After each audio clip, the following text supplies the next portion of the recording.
What's up, world? It's your girl, Tamika Georgia Me Harper. Whenever I'm on Clubhouse, I'm looking for Iron Sharpens Iron with my man, Poetic Black and Written in Pain. Ladies and gentlemen, this is Brother Habib, a.k.a. the Grand Griot in the building. I want to give a big shout out to Poetic Black and Written in Pain. Check out Iron Sharpeth Iron Clubhouse and anywhere else you can tune into and check out poetry at its highest level.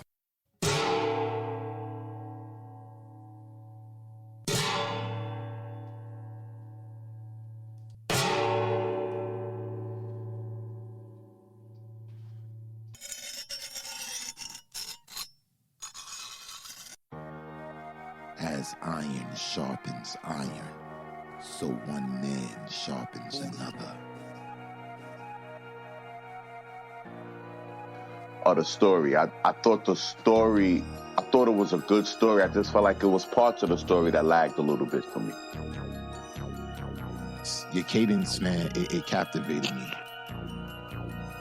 Me, it's just the sincerity in the piece. You know, I could feel that, and the emotion is always going to win me over when I can feel that it's real. So it was one of those pieces that, you know, where you're waking people up, you know what I'm saying, bringing awareness. It was an awareness poem, and I really dug it, and I really dug the message behind it. Thank y'all very much. I really appreciate it. I appreciate the space. Are you ready to enter the dojo? Here, iron, sharpeth iron.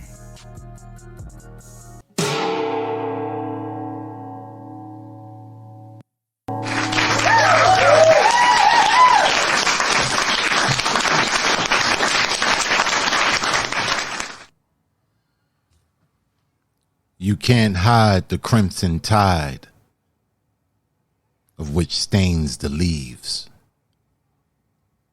These trees are familiar.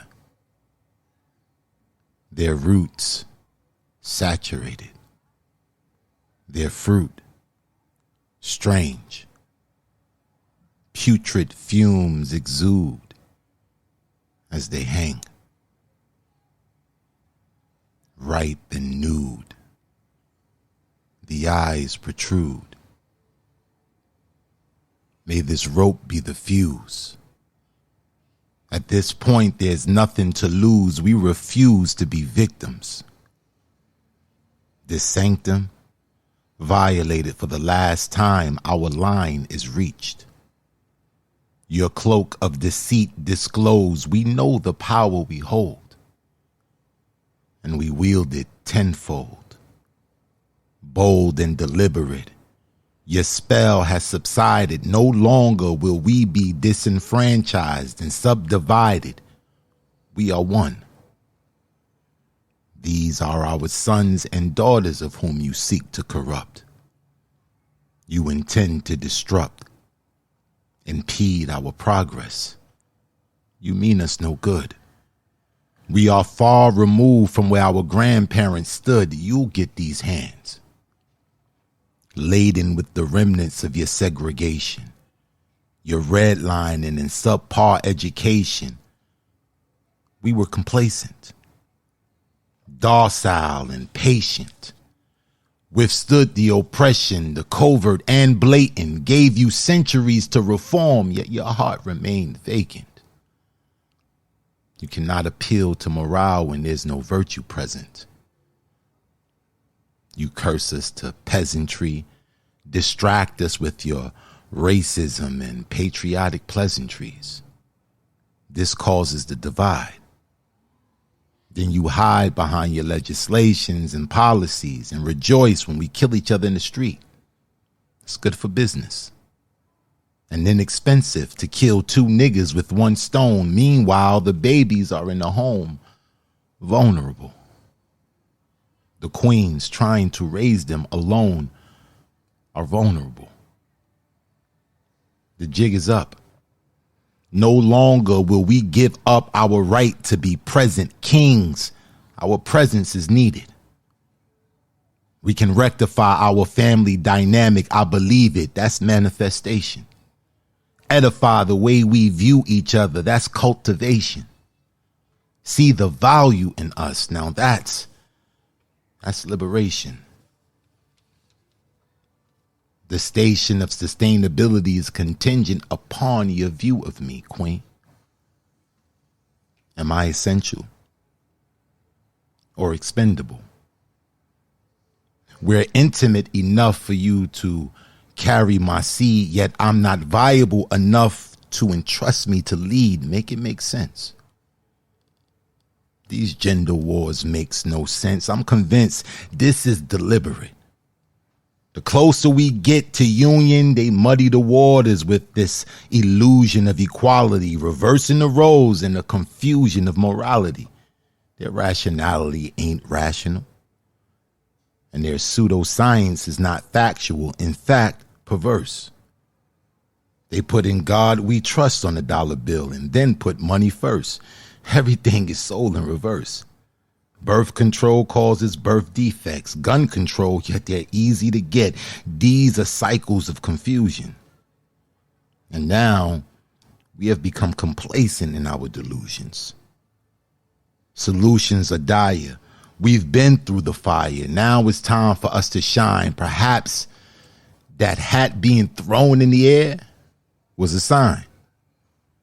Sublime timing with a divine message. We've had enough. You can't hide the crimson tide which stains the leaves. Just top the whole fucking tree down.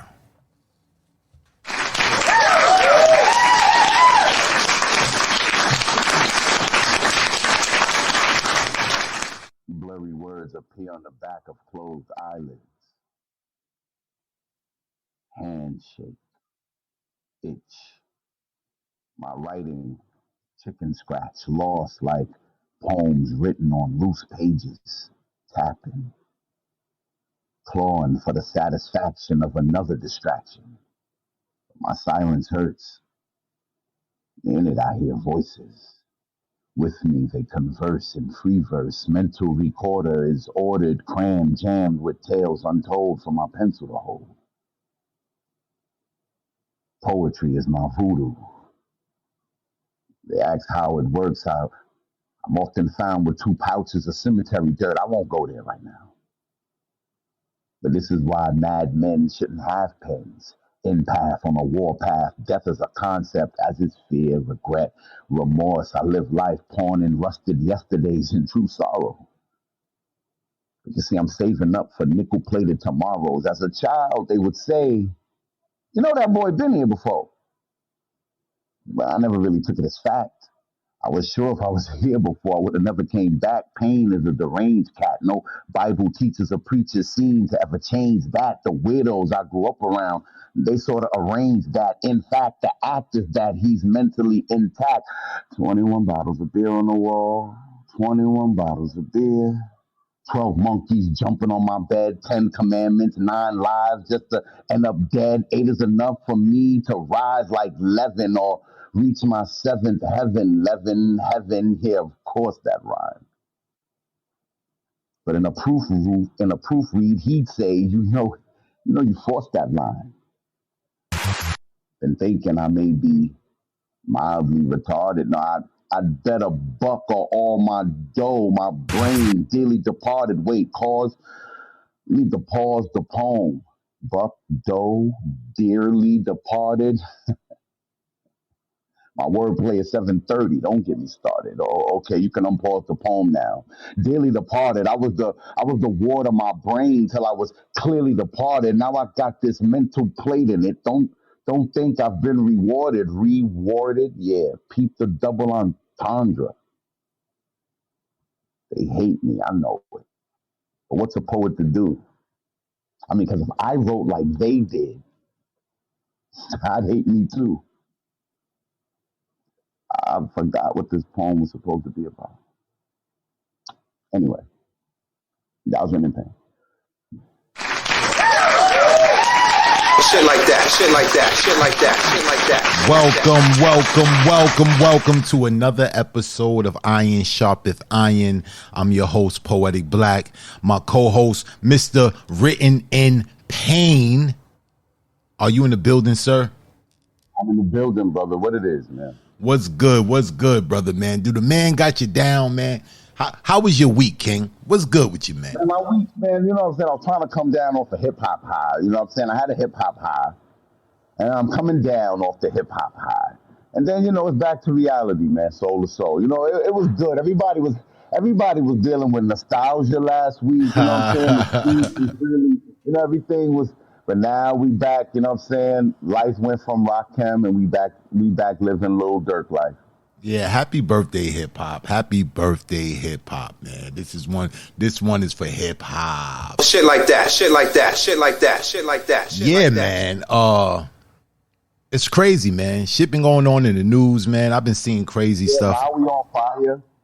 Word, man. The Maui situation, man. Like, what you think about that, man? What you thought about? I don't know. It's awkward, man. It's awkward because I'm looking at the aftermath photos, right? And I see all this property damage and houses and cars melted and all of that, but all the trees are fine. And I found that weird that I'm looking at photographs where, like, right next to, like, burned down buildings is trees that's not touched by fire. So, you know me, though. You know, people call me, you know, names that start with C. I try not to, you know. Mr. Conspiracist. But I tend to agree with you, King. I do, man. It look a little weird, man. It looked like it's a little targeted. You know, they was targeting the landmass they wanted to destroy. I don't know, man. Allegedly. But it's crazy, man. It's crazy, man. I don't know. I know you've seen by now that situation that happened in Montgomery, Alabama, with the cruise ships or whatever that was, and it went down. Yo, they going overload with these memes, man. Like every day is a new one, man. It's just crazy, man. What you think about that, man? I don't know. I know, you know, again, you know, I know people call me that word, but I think it's people that just sit around and create memes, man. Because I say witty stuff. How come I never see my shit all viral? What's the source of these memes? Where do they come from? Saying they set up, you know what I'm saying? They staging them. Yeah, man, I think it's like an influence. I think it's a thing where it's just like, you know, like everything else. I think it's like when you use commercials to kind of steer people to think that they need a product. I think a lot of these memes be geared to make people think a certain way. I also feel like it has a lot to do with desensitizing people, man. Because even, man, that situation with the submersible, man, like the jokes was nonstop. Like I really feel like the amount of jokes and the amount of sincere, I hope they be okay, was 50-50, man. Oh, man. Facts. Dealing with like the desensitized, like just, you know, I think people are becoming less sensitive to it has a lot to do with this whole, we're becoming more cybernetic, I think, man. I think emotionally we're just becoming numb. It's like, you know, 5 people are in a submarine and they're, you know, we can't find them and they could die in 30 hours. Jokes. It was like somebody said a punchline, you know. He's like, what? They did what? You know, and it's crazy, bro. It's crazy. I think you're right, though, man. You know, they desensitize you with the programming they put on TV, the programming that you lock into, and they're channeling certain emotions, man. And when people can become desensitized at the sight of gore, and, you know, look at the movies. The movies are bloodier and they're so realistic. The video games are the same way. You know, you're desensitizing the populace for a reason. You know, maybe for something to come. You never know. You know, all these shows, The Walking Dead and all this other stuff. I don't know, man. But it's crazy, though. You definitely have to watch what you intake, what you ingest, whether it be from your eyes, your ears, or your mouth. You got to be really careful what you ingest, you know, because it can change you. It can alter you, you know. So, man, I'm glad. This is my favorite part of the week. Iron Sharpeth Iron, man. We about to hear some dope spoken word. A couple of announcements. If you guys see and look at the the top of the house, you can see we dropped at Spoken Soul Sessions. We dropped our brother Rafa, his interview. Dope interview, man. Very, very dope. Dynamic brother. You guys go check out that interview. It was dope, man. He spit some fire, man. I'm talking about some fire. I know the ladies can appreciate it, but y'all check that out. And if you didn't check out last week's episode of Iron Sharpeth Iron, I will put that up at the top, maybe midway through the show. I'll put that up, give you guys a chance to check the link. And if you haven't subscribed to the YouTube channel, Iron Sharpeth Iron YouTube channel, please go over there and subscribe, man. We got some things going on. We in the process of doing some really big things, so we definitely need you guys' support. So go over there and follow the page. We putting on for spoken word. All right, bro, I'm ready. Oh, if you got, don't forget, if you want to get on the mic, put Iron in the chat. You know what I'm saying? If you want to let me know another kind of way you want to spit, that's fine. I'm not going to take it as disrespect or try to sub you or embarrass you in front of everyone. You crazy, man. No, I know you talk. I know who you're talking about, man. You know what I'm saying? You gonna leave my brother alone, man. You gonna leave him alone. Don't worry. Don't worry. You gonna leave my brother alone, man. But I'm ready to get this party started. If you ready to get it started, man, what's going on, man? Who we got first in the chat?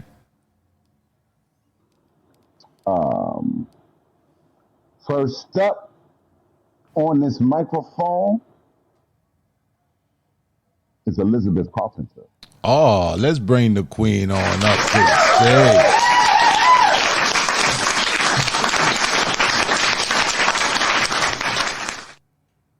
Let's bring Elizabeth on up to the stage. Yeah, I can't do it because I don't have a green bean, so I can't. Oh man, my bad. My fault. You did that on purpose. You did that on purpose. You did that on purpose.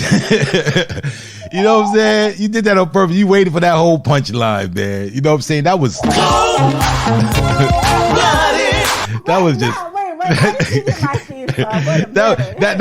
that was killing two birds with one stone. That's the artist, killing two birds with one stone, man. That was cold blooded, bro, man. You could have told me, man, you'd have a green bean, man. Elizabeth, what's going on? What's going on with you, man? What's going on, Black? I'm getting a lot of Elizabeth today, man. We just sat down. A lot of me today. Yeah, we just sat down for our interview, man. That's coming up in a couple of weeks, man. Y'all stay tuned. That shit was dynamic. I'm telling you, it was fire. Fire ass interview, man. I can't wait to drop that joint. But what's good, Queen? What's good? What you got for the people tonight? What do I got for you tonight? I have a piece called Illusionary Freedom. Illusionary Freedom. I'm liking the title already. Illusionary Freedom. America. Sterile corridors of our making, single file lines, minds awakening but still aching. We stand, hands over our heart soul, quaking to pledge allegiance to a flag, a ritual unbreaking. Illusionary freedom draped in star-spangled banners, gold star upon your chest they suppress. Our stammers feeding us lies, and we eat, mammered with hammers, muted screams as America's dreams are swallowed by scammers. They sell us stories woven in red, white, and blue, but really sold us black versus white, promising prosperity only to selected few. America's dreams dangled but only in view, whispering, you have to be asleep to believe it's true. Blinded by the glare of the ever-elusive prize, chasing shadows, deaf to the world cries, desensitized, it's your fault, they claim, when your spirit sighs. You're depressed, broken, misled by the lies. Up your meds, drown the pain, silence the screams, conform, obey, forget your dreams, hold your breath as reality gleams in the distorted mirror of the capitalist regime. Work until your bones ache, your spirit fades, punch the clock, a slave to the charade. Cash the check, but freedom still delayed. It's the grand theater where roles are pre-played. So we March in line, I pledge allegiance to illusionary dreams. Hearts heavy, hopes low, in this marionette of deception, a puppet show. But remember, even the mightiest of rivers from tiny streams grow. It's up to us to change the current, to choose where we go.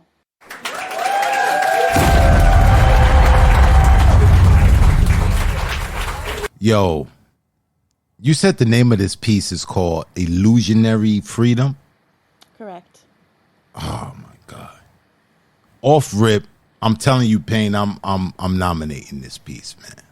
I'm nominating this title right here for one of the titles that we're gonna use for this room.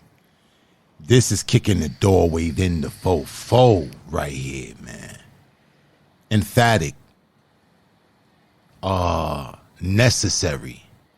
You know, it's always necessary when you hear the grievances of the people.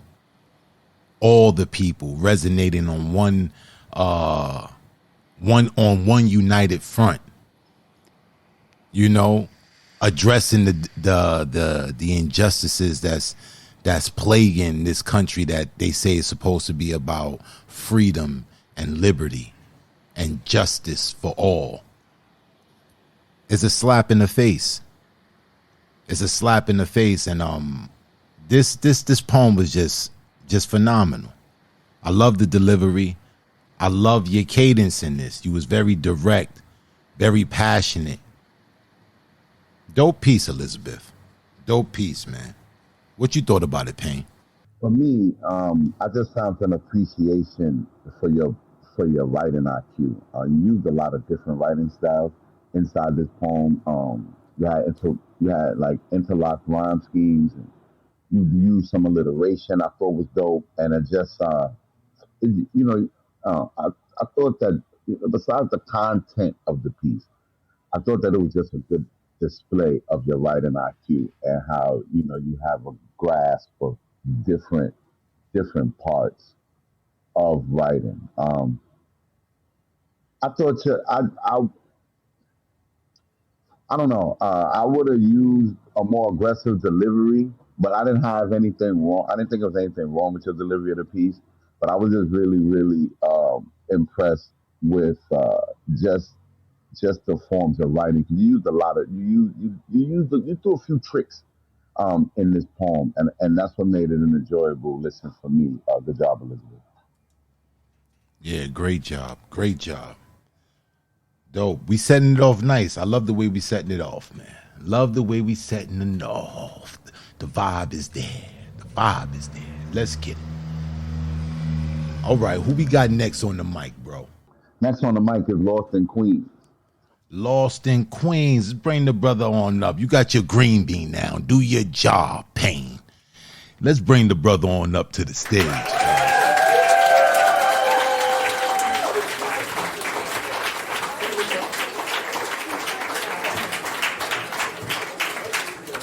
What's good, King? What's good? What's good? NY, what's good? Yo, how you? I'm good, bro. I'm good, man. Yeah, I can hear you now. I can hear you. I'm good, man. What's good with you? Last time you came on the show, man, you know what I'm saying? You kind of left Earth, man. you kind of left Earth. Didn't he get the title, Payne? Didn't he get the first time on the show, got his title right up in the title of the show? I want to say, yeah. I want to say we used his poem for the title. Yeah, he did a poem called, what was that poem called? My Poems Pray. My Poems Pray. Did you hear the episode? It's up everywhere. Yeah. I've listened to it a bunch of times, man. Like that's what's up. That's what's up. It helped me. I've been feeling. I've had rough couple weeks, man. So like just to hear, somebody, hear all the poetry and then like, damn, like yo, saying your name, like the name of your shit made it, amongst the greats. Like that's crazy, So it helped me feel a little better, Facts. That's what it is, bro. What you got tonight, man? So I'm kind of up in the air, but I think I'm because I know I'm dealing with some New Yorkers as host. I mean, I'm gonna try to keep that little bit of flavor going a little bit, right? All right, let's get it. You know what it is. Let's go. Plugs that I met. I sell drugs. Can I talk about the plugs that I met? Better yet, let me talk about the fiends that lean for my beings to chase dreams. I scheme as spoon metal steams. It's obscene that they call me selfish for destroying communities, but users call me selfless because my price ensures progress to a checklist of verbiage. Describe a carriage with a couple hundred horses, pocket extortions, pick up a pen and get in my portions. Stacking my thoughts to post on a gram. Would you buy grams if the stage was a trap? It's just facts. That I flip images vividly, no cut, you can hear the validity, hear the complexity, and being known for anonymity. Found it strange how they feeling me. For mixing pain in my chemistry, story on consignment, got the strong arm delivery. Paper dissolved in Pyrex, the ink was rocking it up. I spit the lyrics wet, getting more for the weight. I put this block on my shoulders. You see, everybody eats, you just gotta wait. How dare you rush my presence? I love watching fiends getting lost in the essence. Addiction, my commission. Wonder how I product my condition. My pain, your entertainment. Law and order, microphone arraignment. Bearing witness, judgment of my contentment. Pounds of resentment going hand in hand like applause. Just cause for conflicting thoughts of a gift. Sharing is caring. But I could care less about myself, so why should I care about the community when it just wants to siphon my energy? Calamity or parody? How I took the time to package my issue of attention misuse, treating poetry like fast food. I know it's not good for me, but amazing when I'm in the mood. Truth. As I wrote this, I wonder if the fiends crave me or the world I perceive. I was told my pain is the same as others. They just couldn't verbalize. That's a heavy balance to internalize, so my headaches is Kennedy. For Tennessee, Martin, my epiphany for the Scarface recipe, because they craving my wrist work. But no care how my heart hurt. The wire, how they cracking my clockwork. Attention, I stretch. Wrote this twice just to make it last. I took a quarter and made a quarter. Put that together, you wouldn't know the half. You see, lyrically, I fast.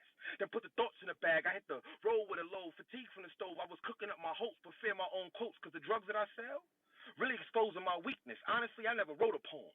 Just letters for forgiveness, because addicts looking for what I couldn't handle. Example, the first plug that I met, 12 years old, told me I had to bury my brother. Spend the rest of your teens being judged by your mother. The second plug had the fam in the paper. You see, my cousin killed auntie, 15 stab wounds to get through a gun, and I ain't done. The third plug was sex. Maybe even love. Said it'd be my wife, but my depression flipped and walked the right out of my life. Too long I've been a connect. Destroying communities, keeping them hooked. Big truth, this shit don't feel as good as it looks. So when they ask why I don't perform, my response, I only sell drugs because of the plugs that I met.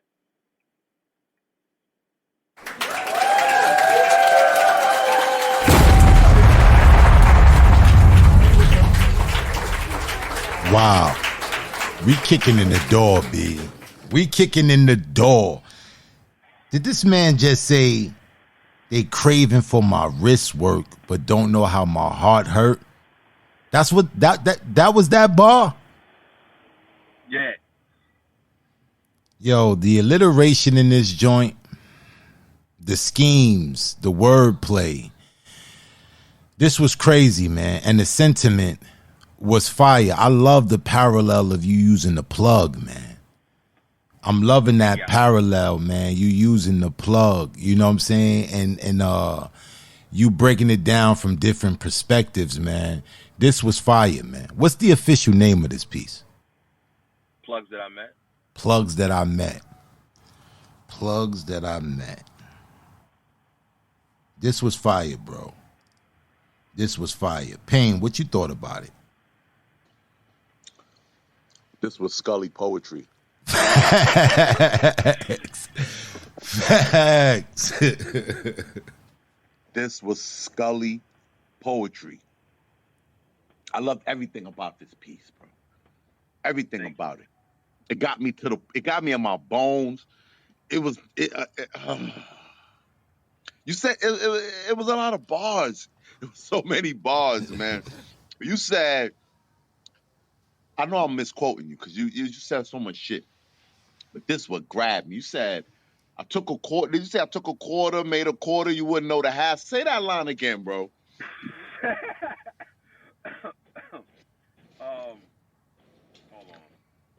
Get my That was crazy. It's like I wrote this, like, your attention I stretch. I wrote this twice just to make it last. I took a quarter and made a quarter, put that together, you wouldn't know the half. That's fucking It's fire. That's a t-shirt. That's what she said. That's what she said. Yo, I think you just coined a new term, Payne. Scully poetry. I like it, man. Yeah, Scully poetry, man. Scully That's what poetry. that was, Yeah, man. yeah. That's merch right there. Put that on That's the what that list. was, man. That was crazy. Yo, yeah, Lost in Queens, you got a fan in me as of today. You got a fan in me, man. I appreciate what you do, man. I can't wait to hear more from you, man. I'm also nominating this poem for the title of the show. I second it. And bro, keep doing what you do, man. I appreciate it, man. I'm gonna keep trying, man. It's a tough battle for me, man. You know, um, I don't always like to do it. I don't, you know, because I write from a lot of. It's like a lot of pain, man. There's a lot of layers. So, you know, just like any other artist, but I guess the way I'm handling it is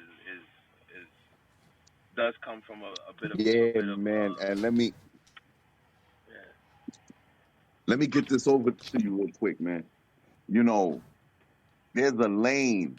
Trust me, there's a lane of poetry for people who don't listen to poetry. You know what I'm saying? There's people who don't like poetry who will like your shit.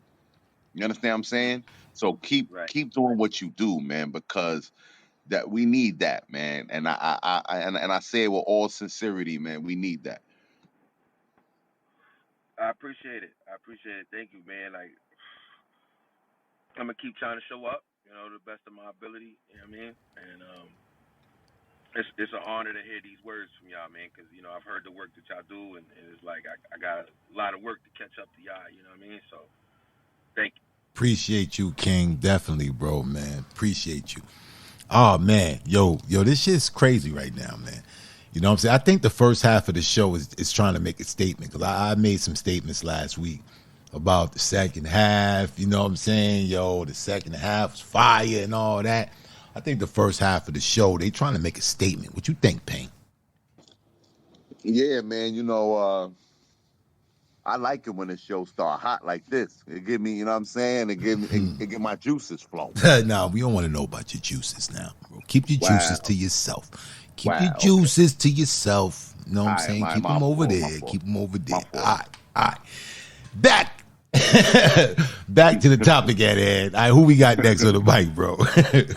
Royalty in the building, all around Queen, my mama, Oladeji. Let's bring the queen up to the stage, the all-around queen, Mama Oladeji.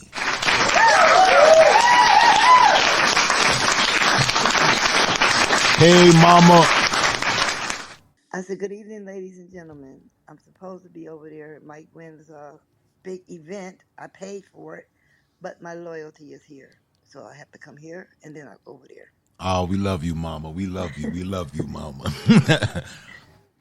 Yeah, he got a big event going on for $39 a person and $6 if you're on Zoom. So I pay for other people to go so they can go listen to Artie. But I'm over here with my main people who I love, so that's where I'm at. We love you I'm too, just, Mama. We love you too, mama. We love you. We love you. We love you. I know, I love y'all so much it don't make no sense. All right, here we go. The name of this piece was written July 18th, 2023. No, I was posted then. This was written in 2018. It's called Words Specifically. Collecting words has resulted into a lifetime of gathering. Now I am choosing which words to send to you. I send you choice words on special days and specific words on chosen days. I share words that are specific to the cause or for special occasions. Ruling words, boss words, succinct and specific, comical words, healing or forgiving words. When hungry, I feed you with my words. I add spice. Some call them explicit. My words are a collection of selections. Choice words for all occasions. When I am speaking, one or more of my words may offend or diss you, but not really. Words should not be apologetic because you should know they are subject to interpretation. Even the truth can be told with a slant. What I say may be a rant.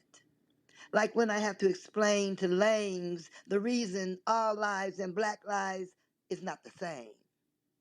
There are degrees of lames, and some are so far gone, you can't even begin to explain. Oh, where to start, where to start. My thoughts may not always be calibrated to represent exactly what I meant. Words I use to establish a thought or concept may not be what you understand it to represent. I am not of this establishment. It is I, attempting, but not always bringing forth a meeting of the mind. Getting understanding is another human feat. Communicating for another being to receive you is a feat.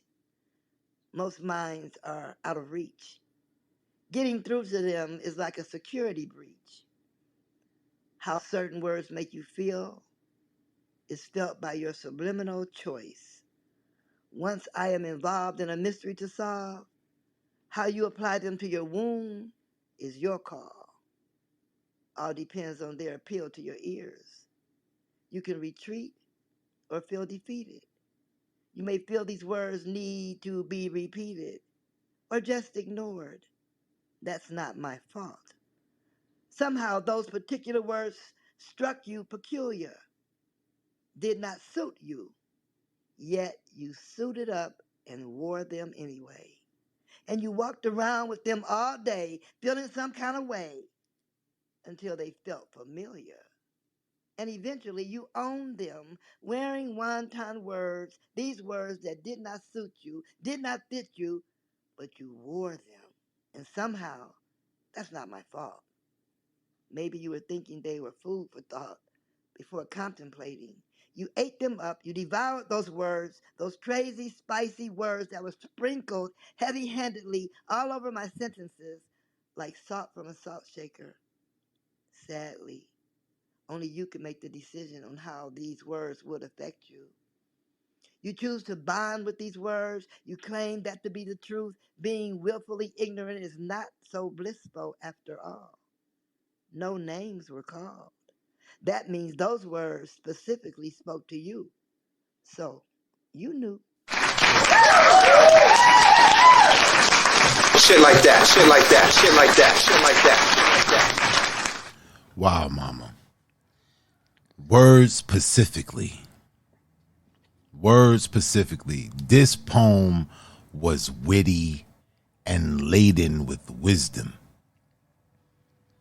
The way you made the parallel between the words and the condiments, you know, depending on how you use your words, you can ruin the entire meal. You add too much salt, too much pepper, you know, and the words you use, you know, you can destroy, you can build with them. I thought this poem was really, really witty. I thought it was like, you know, it's like gems, like little gems, like a sage. Like, you know, a sage would say some things, and then you put them together. You like, like, yo, that makes a lot of sense. This was profound, though, mama. Words specifically, the power of words. Words are very powerful, very powerful. And I really dug the sentiment of this piece, man. Payne, what you thought about it? I really like the parallels with the food. I thought that was I just this was a very witty poem, but it was also one of those poems that always put me in the light of you, mom, as being the teacher or kind of like the storyteller of the community, where we just you know, just listening to you speak, especially in these kind of poems where there's so many different places and so many different parts of the piece that you could learn from or pick out from, and you know, so many little things you could get out of the piece.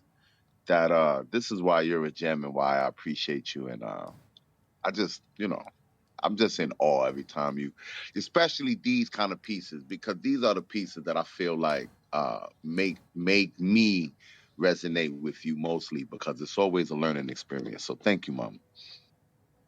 You're very Definitely. welcome. Thank you. My favorite part is when it does not suit you, but you put it on even though it doesn't fit you, and you wear it around all day. Words of a sage, man. a sage. That was dope, man. That was a dope piece, man. I thought that joint was just mad witty, mad gems, right after the other, one after the other. Like, here, take this gem. My grandmother used to say, she used to say, a hard ass make a no, a hard head make a soft ass. A hard head make a soft ass. She was like, I'm telling you, a hard head make a soft ass. I remember when I was like 6, she would say that. She'll say it like 3-4 times before I got my behind whooped. You know what I'm saying? And I caught on. By the time I was 7, I caught on. Like, oh, okay, it means for me to calm the fuck down and start to act right. But she used to always say that a hard head make a soft ass. Okay. That ass is soft right in. 7 whoopings. Okay, wow. Yeah, that's people. You hear somebody doing a poem, they're not even really talking about you, but you get offended. You don't even like can't understand why they're saying this, and then you walk around upset all day long, and the person wasn't even describing you or had nothing to do with you or anything. So that's why we have to be careful when you try on these different words. If it don't fit you, don't wear it. Straight up. Straight up. Perception of things is key. You know, a person will react considering how they perceive a certain thing. Person can mean. Matter of fact, now that you say that, I was just watching something with this dude, Michael Jai White, and he was being interviewed, and he said he had a problem. He was going to have a problem with Allen Iverson. You know what I'm saying? He said at that time he wasn't really hip to the lingo, you know, and he said Allen Iverson came up to him and said, yo, I fucks with you. Yo, I fucks with you. You know what I'm saying? And he said, yo, he never heard that terminology before. And he went on guard. He was like, yo, what the hell is going on? And he said it very aggressively. So in his mind, he's thinking like, yo, he's trying to play me? Like, he's not gonna make this game tonight. But he was trying to give him accolades, and he was trying, you know what I'm saying? So words isn't a matter of perception, you know, it's crazy. Right. I was like, wow, that's crazy. But yeah, thank you, Mama. We appreciate you. You know we love you, Mama. We love you dearly and immensely. Thank you for coming through and sharing that with us. One love. One love. All right, Payne. What time is it, man? We got time. We got time. All right. So you already know the answer. See, you know what I'm saying? You do this show a couple of times, man. You become psychic, man. You already know what I'm thinking, man. You know what I'm saying? This is crazy. You know what I'm saying? But yeah, who we got next on? Oh, let me do a reset real quick. If you guys don't know, this is Iron Sharpeth Iron. If you want to get on the mic, you want to spit, only thing you have to do is type iron in the chat and we'll bring you on up. You know, type iron in the chat and we'll put you in that queue. Who we got next on the mic, Payne? Next on the mic, you know, this my boy. Here we go. Russ Livingston. Oh, let's get it. Oh, pull out the couch, man. Bring Russ on up.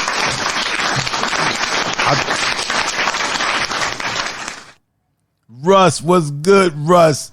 What's up, gentlemen? Oh, man, we're good, man.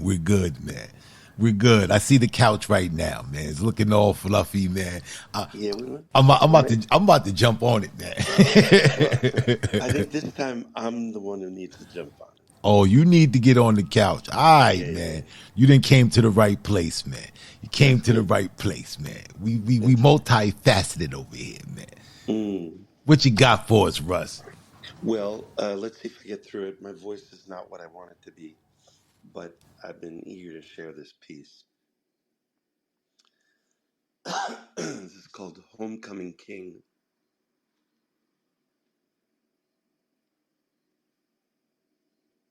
I moved. Now I stay between a pond and a lake to lay down, finally to wrestle with this leaky vessel. Bodies of water like ballast, and betwixt this humble home. I'd been running for a long time. Violence was on my timeline.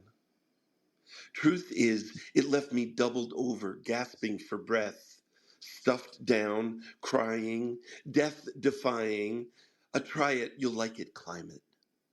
Words tossed like dross bunched up shoreline, like so much sea foam astride oceans of regret.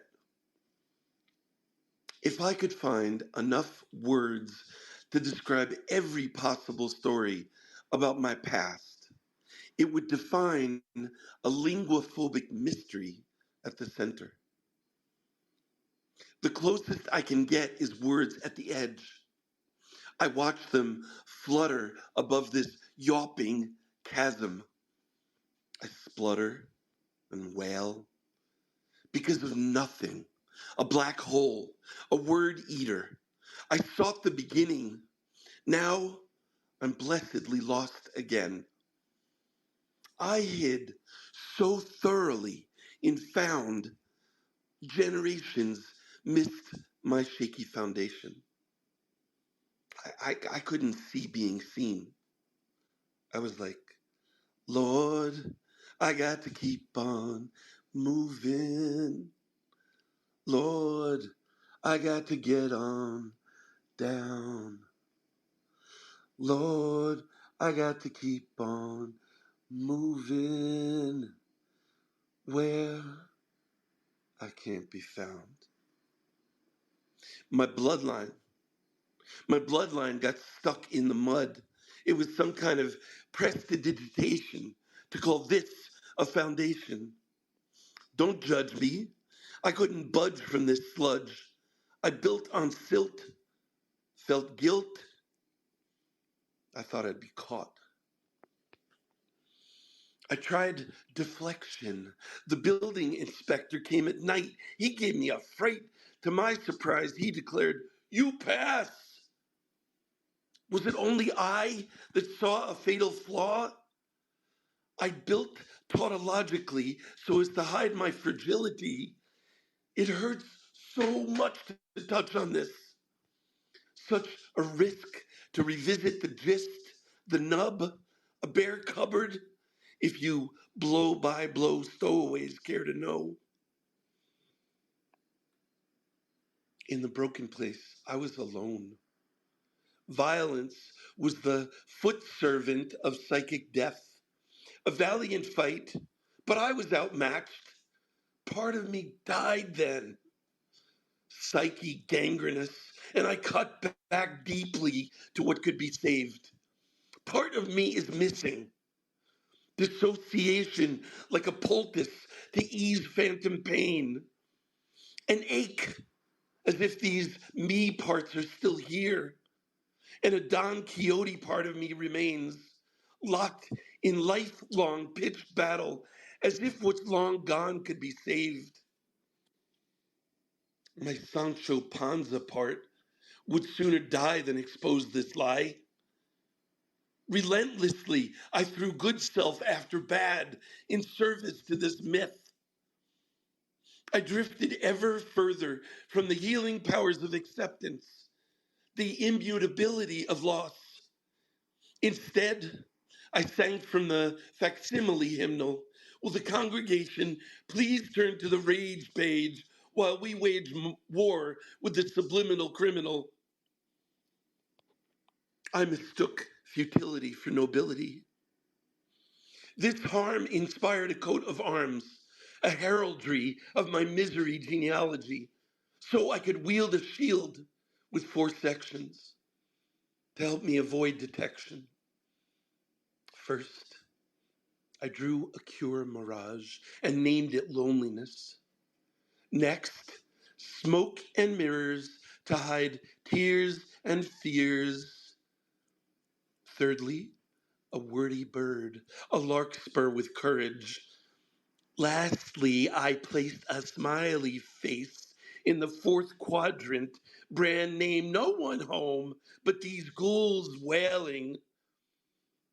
They're singing to alone tones in my bones, momentous atonement, self-attunement, contumely ruminant. I've gone and moved. I've moved.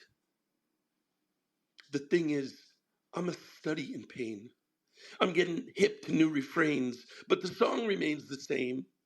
Lucid dreams, what color are my screams? a study in pain, a study in pain. So now I've gained this place for the recognition of my condition, a selfhood neighborhood, a place where no matter how dense the development, there would still be the gaping hole at the center, where nothing can be built. Shit like that, shit like that, shit like that, shit like that, shit like that. All right. All right. Because we got to unpack some shit here, Russ, man. Because I wasn't ready. I wasn't ready, man. You said you needed the couch, but Uh, all right. Whew. First of all, um, I want to talk about your delivery because that's what I do here. mm, And your delivery on this was we got a range. We got a range of emotion, but we got some singing, Russ. yeah, Got some true. singing in here. Yeah, true. Yeah, man, it wasn't bad. It wasn't awful. I gotta tell you, it wasn't awful. That's I Um, could hope for right there. Yeah, man. I thought, Ghana said in the chat, your voice tone aided in your delivery with this piece, with the sentiment of this Mm, piece. I agree. mm, I could feel the emotion, man. You had a lot going on. I heard some clapping, and it was just, man, it was an emotional roller coaster and a mm, very exciting listen. So I want to congratulate you on the delivery. But just, I'm a fan of your writing, and if anyone don't know, I really like rhyme schemes and the way you stick words together. I think like you had this. You did it a few times. It was like wrestle with the leaky vessel, mm, recognition of my condition. I like shit like that. mm. Subliminal criminal. I like shit like that, Russ. I like shit like that. Yeah, me too. You threw some old language in there. I like that. You said early in the poem. I believe you used the word betwixt, and I was like, this guy's showing off. Uh, it was a lot of visual too, concrete images. When you said you spoke about the Mm, sea foam, oceans of regret, words on the edge. I could see all that. Budge from the mm, sludge. I could see. These are things I could see, man. mm. You said it hurt to touch on this. I thought that was. I just man. Kudos with this piece, Russ. Man, I was glad you was able to because it also felt like an emotional, not an emotional dump, but more like a release, man. And I could Yeah, feel it true. in the piece, and I appreciate that. I study in pain, man. Shit, Mm. shit. Talk about kindred. Oh What yeah. color are my screams? Listen, Russ, man. Enough, man. Enough. Black man, go ahead, brother. I also Russ, you, nominate this. I also nominate this title. Go ahead, bro. indeed, I second that nomination. Russ is the new ambassador of Painful Pens. Mm, He's the new ambassador, man. This piece right here, man, I talk about sentimental value. That's what I do over here. And mm. you just filled me up, my brother. This poem right here was crazy. It got so many different levels. You said in the beginning, you said this leaky vessel. Yeah. This leaky vessel. Was you referring to yourself? Oh yes. Absolutely. Oh man, this is crazy. And then you said another part of the poem. You said my bloodline got stuck in the mud. Mm, My bloodline got stuck in the mud. What I thought about when I heard this, I thought about generational curses. mm. I thought about, how the generation prior kind of perpetuate for where the new generation will go, and it's like they're falling in line on the hamster wheel, going around Yeah. and around in a circle. And I thought that was profound. Well, and you're right. You're right on point. And that's the seed of this poem is about the fact that I've moved, separated, and That has to do with efforts to emerge from that intergenerational thing so it doesn't get passed on. That's right, man. And I got that. I agree with Payne with the lucid imagery. I mean, this was just on another level, man. So it's like I felt your passion in this. I felt your passion in regards to, like you felt the frustration. I felt the weariness in your cadence. Like I'm tired of this shit. I really felt it, and this was just, I was in awe. This is a great piece of work, man. Like this is not something just to be taken lightly, man. This is something magnificent, Russ. I would hope you would take this piece and compose it into some type of audio where fans can listen to this and purchase this, because I think it got so many different levels to this poem, man. This is not a poem you listen to one time and just get it all. I just found myself marveling at the different stanzas. When I heard the leaky vessel, I just started to ponder about my life, and just made me just reflect on different aspects of my life. If certain circumstances wouldn't have impeded me to doing this or doing that, or sometimes we're victims of our circumstances. And damn, this poem was just so heavy, man. This was great. I second what Payne said about the denominating this piece. Yeah, the first half is smoking right now, man. This first half is smoking. The homecoming I just quick. want to say, Yeah, go I ahead, just brother. want to say, man, that I too knew, where you were at with this piece, but I was at the room earlier, so I felt like I was cheating if I would have said that, kind of, I had like an inside, thing. So I'm glad Black used his poetry powers to pull that out because I felt like, I would have been cheating if I'd have been like, oh, Russ, I know exactly.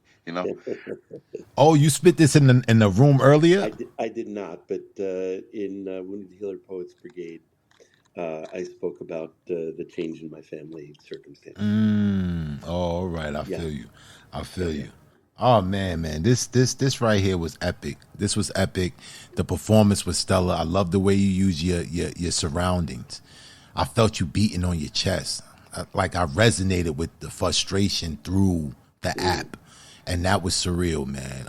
Congratulations, man. Great job, Russ. Great job. Thanks. I mean, listen, I'm so humbled. I really appreciate it, you guys. And like Lost in Queens said, I'm just trying to keep up with y'all. I feel we appreciate you, Russ. We appreciate you, Russ, man. And listen, man, sending you positive vibes and energy, man, Definitely, man. in your new course in life, man. And good luck to you, brother. I will say it's a great development, and it's a great development for all four members of my family. We're all good. That's great, man. Definitely, man. Oh man, this first half, man. I don't know if the second half got a shot. What you think, Payne? What you think, man? Hey, I don't know, man. You better, you know what I'm saying? Look at the piece you're gonna spit, man. You might want to change up. I don't know. No, I'm just playing, man. Everybody that come here. The one thing about Iron Sharpeth Iron, everybody that touched this mic, you already know what I'm about to say. Everybody that touched this mic is dope. Oh, most definite, man. Most definite. Yeah, everybody's Hey, I dope. don't want to disrespect your platform, brother. I would never do that. I would never disrespect your platform, bro. You crazy. You crazy. All right, man. We got time for one more before the intermission. We do. We got time for one more, and that one more is Mr. Fun. Oh, let's bring Mr. Fun on up to the stage.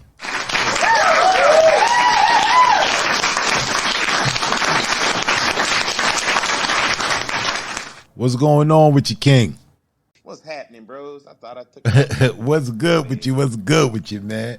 Man, listen, teaching high school is a great thing. Loving every second of it. We in week 2. I already got them kids hooked on my class. And the cool part, man, it's only gonna get better. But I think I finally finished this poem that I've been working on for a minute. So, and when I say I think I just finished it. Like y'all gonna be the first ones to hear this, like the whole thing.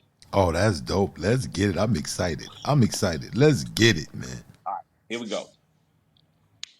Before a girl becomes your ex, she will have you writing love notes. The right woman will give you the novel idea to build libraries because how you met is a story told in volumes. Before a girl becomes your ex, you might want to talk a lot. The right woman, when her name leaves your lips, your breath tries to hurricane outside your lungs so it won't get left behind. Before a girl becomes your ex, your mom's will be like, who's your little friend? The right woman will have your entire bloodline on a recon mission to find her if you dare show up to the barbecue alone. Before a girl becomes your ex, it's hard to see yourself without them. The right woman will, in fact, change the way you see yourself. This is where you stop falling in love because at some point, you have to break up with gravity. A warning before you nosedive into the shallow end expecting a splash. Listen, your heart is a bass drum beating 100,000 times a day, and somewhere there is a rib that tambourines the same melody. And isn't that what we long to find? A person whose existence makes the pit of your stomach a symphony of butterflies. At the same time, you know you're both a jetpack joyride of insecurities, but your tongue is never too complicated to say, don't worry, I got you. See, most times we avalanche in and out of bad relationships, anchor the insurance policy never again to the backs of our throats, only to campaign on the promise your lips don't believe, surrounded by a choir of trust issues echoing from a graveyard of placeholders, exes who you'd rather conjure their demons because you're too afraid to mirror your own. This is falling in love, an allergic reaction to your brain and your heart going to war, and your body is selling weapons to both sides. I am learning before a girl becomes your ex, you are always the stunt double for someone, for what someone else didn't do. I am learning when you find the right woman, it's like giving the ground amnesia. I need you to stop saying the next time I fall in love. I want you to recognize the air tastes a lot better when you learn to soar. Falling in love means eventually you reach the bottom. In other words, the difference between a plummet and a leap is you deciding which direction to jump. Shit like that, shit like that, shit like that, shit like that, shit like that. Yeah, man, I enjoyed your delivery of this piece, man. It was really spot on, and I thought I heard you say this was a new piece. You wouldn't know that in your delivery, man. It feels like you had a good mastery of how you wanted this piece to come across, and I enjoyed your delivery of this piece. You had this part about the butterflies becoming a symphony in your stomach. Mm. That was visual to me. I dug that, man, and I just thought this was an enjoyable listen, man. I look forward to as you grow and how you want to deliver this piece. And I thought your delivery of this piece was good, but being that you said it's a new piece, I only believe you're going to get better in delivering this piece, man. But it was definitely an enjoyable listen, man. Thanks for coming through with that. Thanks. All right, brother. Now, what's the official name of this piece? Man, I don't do names to poems. I'll come up with something. This was dope, man. I agree with Payne, man. You can tell that it's still new. And I appreciate you brought it here first. You know, we got it in its rawest form. But this is a winner right here, bro. That whole scheme you did with you said your heart is a bass drum. And then you went into a whole scheme that led into the symphony, the part Payne was talking about with the butterfly, and I thought that was dope, man. The way you play with words, the way you I would like to call it runs. You know, the way you run on a theme is like phenomenal. This piece right here is gonna be epic. You know, it's just about the getting your cadence together. You know, your cadence was pretty good on this one, but we can definitely tell it's, you know what I'm saying, it's still new, it's still fresh. It takes time, like when you put on a pair of new shoes for it to really, you know what I'm saying, break them in. And I know this is going to be an epic piece. You know, the wordplay was crazy. You know, the sentiment value, man, just sick. I thought you did a great job, though, bro. And I can't wait to hear this piece another 2 weeks from now. bring it Right. back and spit it again after you done really, you know what I'm saying, let it, you know what I'm saying, you let it marinate. You know how it marinates, you know what Yeah, I'm saying? I gotta practice it a few times, and once I get that thing down, man, it's gonna be on my brain. Boom, there it is. This is epic. This is definitely epic. Also, man, I like the last stanza, the last two lines. When I think you said the difference between a leap and a plunge. The difference between a plummet and a leap is deciding which direction you jump. That was fire. I forgot to say that. That was fire. That's a t-shirt too. We making up all type of Facts. merch right on the spot. All type of Facts, merch. Oh man, that was fire though. That was fire. But yeah, Thanks, bro. thank you, Mr. Fun, coming through, man. It's always a pleasure when you come through the platform, man. You got this spirit about you anyway, man. It's just, you know what I'm saying, your vibe. You got this uplifting vibe, man. You bring up the vibes of the room, man. Definitely appreciate you, King. Salute. All right, Payne. Do we got time for one more? I'm thinking not. No, we don't. We don't. All right, so let's get a few announcements in before we go into the intermission. All right, if you I did, got an announcement. oh, you want? All right, you can go first. Go ahead. What's the announcement? All right. Tomorrow, 7 p.m. Eastern Standard Time, right here in Spoken Soul Sessions. We do a little room called How Many Mics, hosted by myself, China Blue. Tomorrow, we're doing an album called. Don't say you forgot the album. Don't say you forgot the album because China is not here to save you. Nick, I know the name of the album. I know the name of the, and you don't know the name of the album? Okay, the artist's name is Mumu Fresh. Mumu Mumu Fresh. This is And a the good name one. of the album is Queen of Culture. All right, he got it together. And Payne we're takes doing that Geritol. album. He takes Geritol, so We're doing that album. his memory be going We're sometimes. doing that album tomorrow. So if you got time, listen to the album. Come through and you can argue with us. I'm always right, but you can argue with Black and them about the album, man. That's How Many Mics right here tomorrow, 7 p.m. Eastern Standard Time. All right, and also this episode of Iron Sharpeth Iron will be available on Monday. You can get it anywhere: Apple, Spotify, Amazon, and also check out this episode of our brother Rafa. Check out Rafa. That was a dope interview. Last week we dropped brother Habib. If you didn't get that interview, go check out that interview. We got a lot of dope interviews with a lot of dope artists. Go check those out when you in your leisure time. You know what I'm saying? You in the office, you need something to listen to. You know what I'm saying? Go to Spoken Soul Sessions and download one of those podcasts. But we'll be right back after these messages. This is the time where you can go and get your refreshments, your drinks, stretch your legs, and we'll be right back. Hey, Payne. All right. Who we got next on the mic, bro? All right, let me see here. Next on the mic is. Yeah, I know he ain't got his glasses. Shut up, man. Oh, next on the mic is the prolific one. Okay, coming to the stage. Let's give a warm welcome for the prolific one. Hello, everyone. I'm so happy to be here. My name is the prolific one, and this poem is entitled Next Scene, and it goes like this. Curtain fails.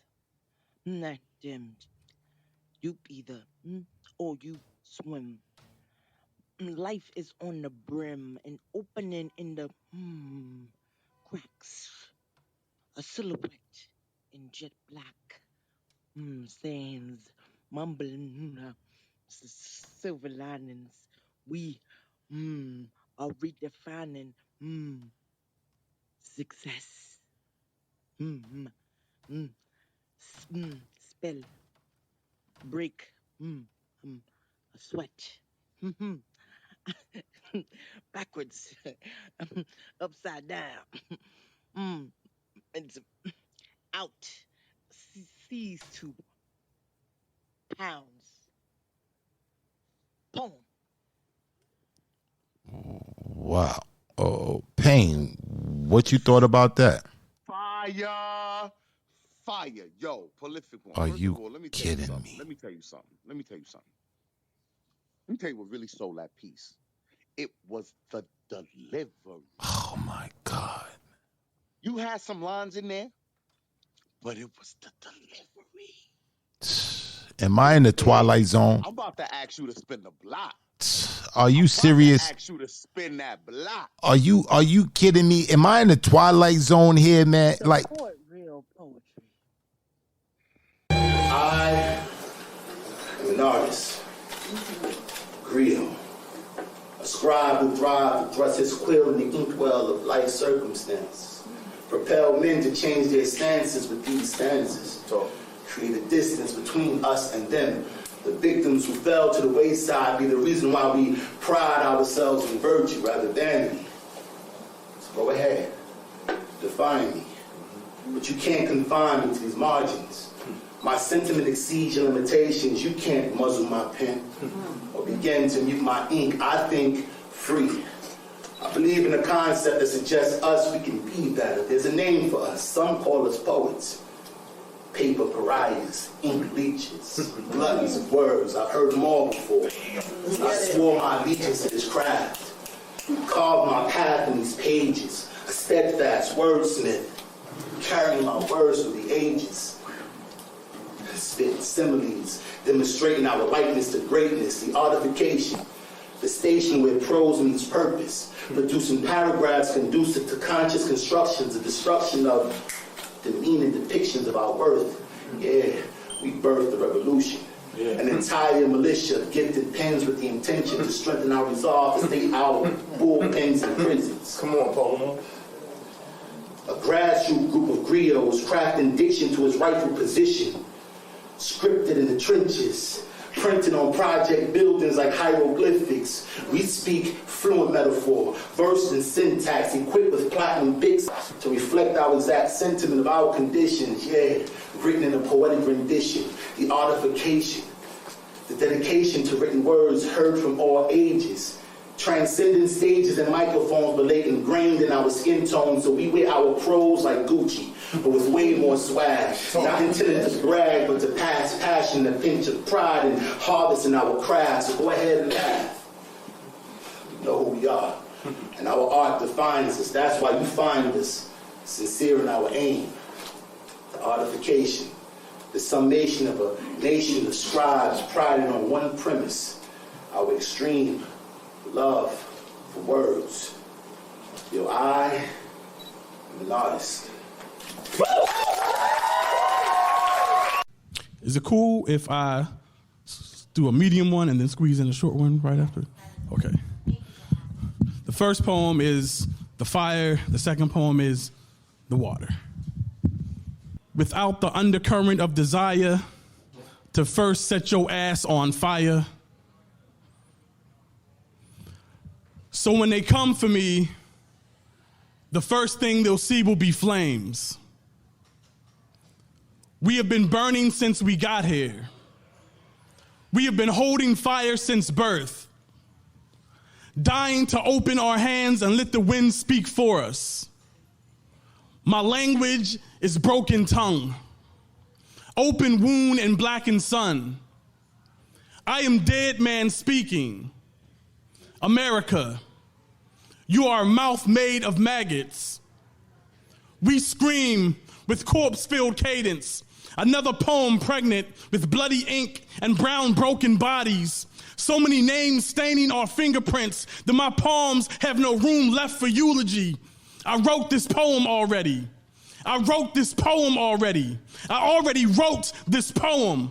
My writer's block is stained with the blood of my people. So these words better burn beautiful, better scorch the earth they bury us beneath. Coffins caught in my capillaries, graveyard in my chest, heartbeat is crematory. My soul is on fire. And America, you are next. The moment we get tired of all these black poems is the moment we become complacent with all this black death. Another autopsy as literary art. I'm tired of holding writing workshops in the morgue with hashtags as prompts. Yesterday, I tried to meditate, but all the mantras sounded like madness, sounded like my mouth mumbling over melanated names made martyr. The ancestors won't speak to me because they're too busy with orientation. How long before I have to write this same autopsy for my own? Before I'm forced to wrap my family and friends in a shroud made of metaphors and write their names on it? Before they have to pick up a pen and edit my body? And I will not ask your government for help, nor will not pray to your God for protection. Fuck that nigga. Oshun disapproves. Yemaya disapproves. Ogun and Obantala demand fire and truth. Shango said he ready to let them things go. It's time to take the targets off of our bodies and put them on theirs. June Jordan's poetry haunts my daymares, asking, what if every time they kill a black boy, we kill a cop? What if every time they take a black body, we burn a city? We ignite a senator in flames? Our history is a history of being baptized in this country's love made lighter fluid. And if I too am America, then we gonna burn together. We gonna light this motherfucker on fire. Not because we wanna watch it burn, but so that maybe they will finally see the light.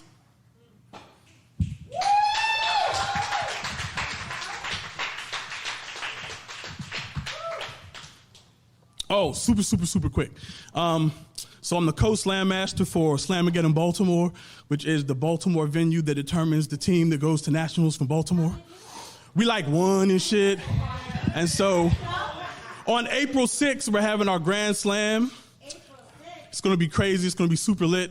If you have questions and are interested in that, I have some flyers in my pocket. Okay. New poem.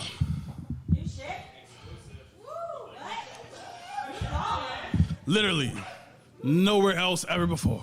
Yes, first time.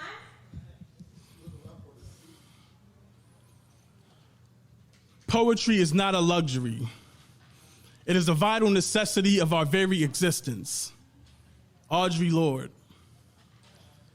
It seems as if my lungs have been filling up with water lately, as if my air passages are being blocked by every word I never said.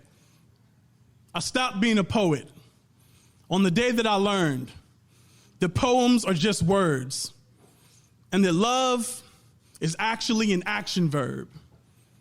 If only as poets, we were more true to who we are on stage at the moment we step off of it.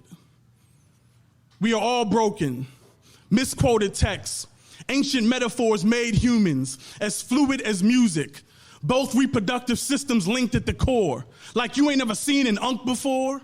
God ain't got no gender norms. God is all of us reborn. We are not this body. You are not your physical form. And yes, white supremacy will definitely use everything from your sexuality to your very being as weaponry against our very existence.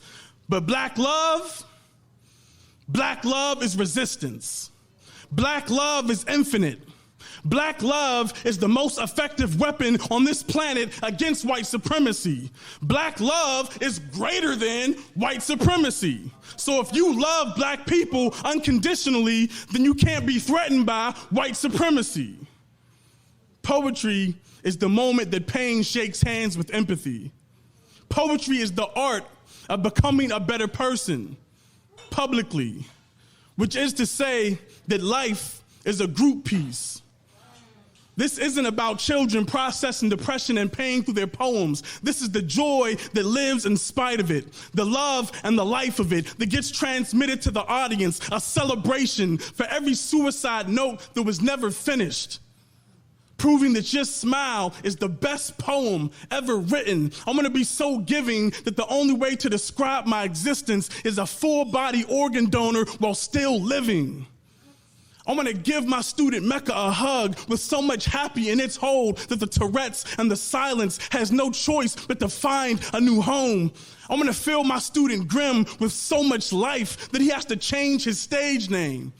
Because death can no longer take grandmothers or inspire poems. I'm gonna build my daughter a mirror made from her own soul so that she can love herself with the same capacity for reflection that she usually uses to love everyone else.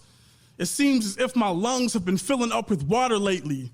Like God is trying to hold me accountable for my own oxygen. Like my chest is a riverside baptism held in a hurricane. There is so much joy, so much pain, dancing to my heartbeat. Imagine if every time we breathe, we said, I love you.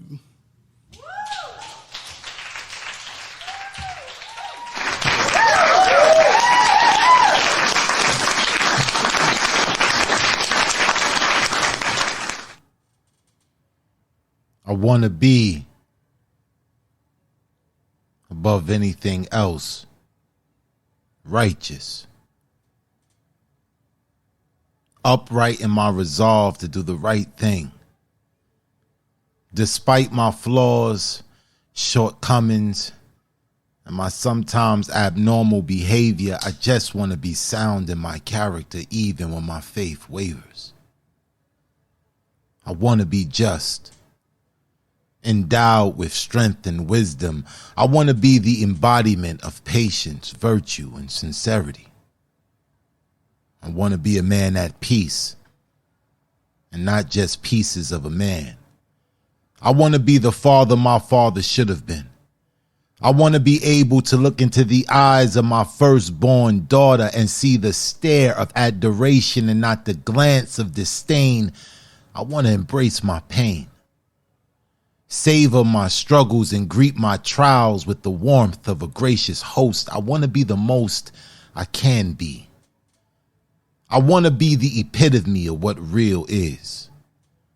I want to have the desire to give even when my ability says otherwise. I want to be free of the guise of false perception, deception, and misleading anyone into believing that I am anything more than just a mere slave of the Most High. And this is why I want to have the principles of a sage with the humility of a sinner, the ambition of a loser with the gratitude of a winner. I want to be a supernova, illuminating the way of the lost, awakening the zeal of the weary, transcending the limitations of boundaries. I want to be a roadmap for success, the best of the best. I want to conquest my fears and reinvent them into triumphs. I want to showcase my tears and exhibit them as giant drops of inspiration. I want to bathe in them, bask in the fact that they've washed me clean and now I'm gleaming, beaming like spotlights, blinding like UV rays. I want to be a beacon of guidance for the wayward soul. I want to be an infinite prototype for the lives to come, how to be a faithful husband, devout father, and loving son. I want to be my brother's keeper and my sister's protector. I want to project the voice of reason over the unreasonable whispers of complacency. I want to smash false stereotypes and rebuild them with structures of nobility. I want to rewrite our legacy, revise our history, and pen our future with destiny's ink with calligraphy that holds the shade of a golden hue. I want to imbue the truth in our veins until it runneth over like rich cups of honey, cascading over our progeny like the falls of the Niagara, until its sweetness quenches our thirst, until its liquid covers us like amniotic fluid and rebirth us into a world of anew, where there's no blood on the roots of the trees, and their fruits aren't strange but bear similarities to the nectars of the heavens, and there are no ropes hanging from their branches, and there are no us hanging from their ropes, and we are kings there, and our sisters are queens there. But I'm still here. And right now, above anything else, I just want to be righteous.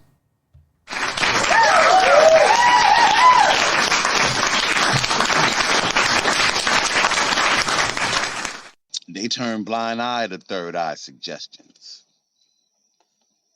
So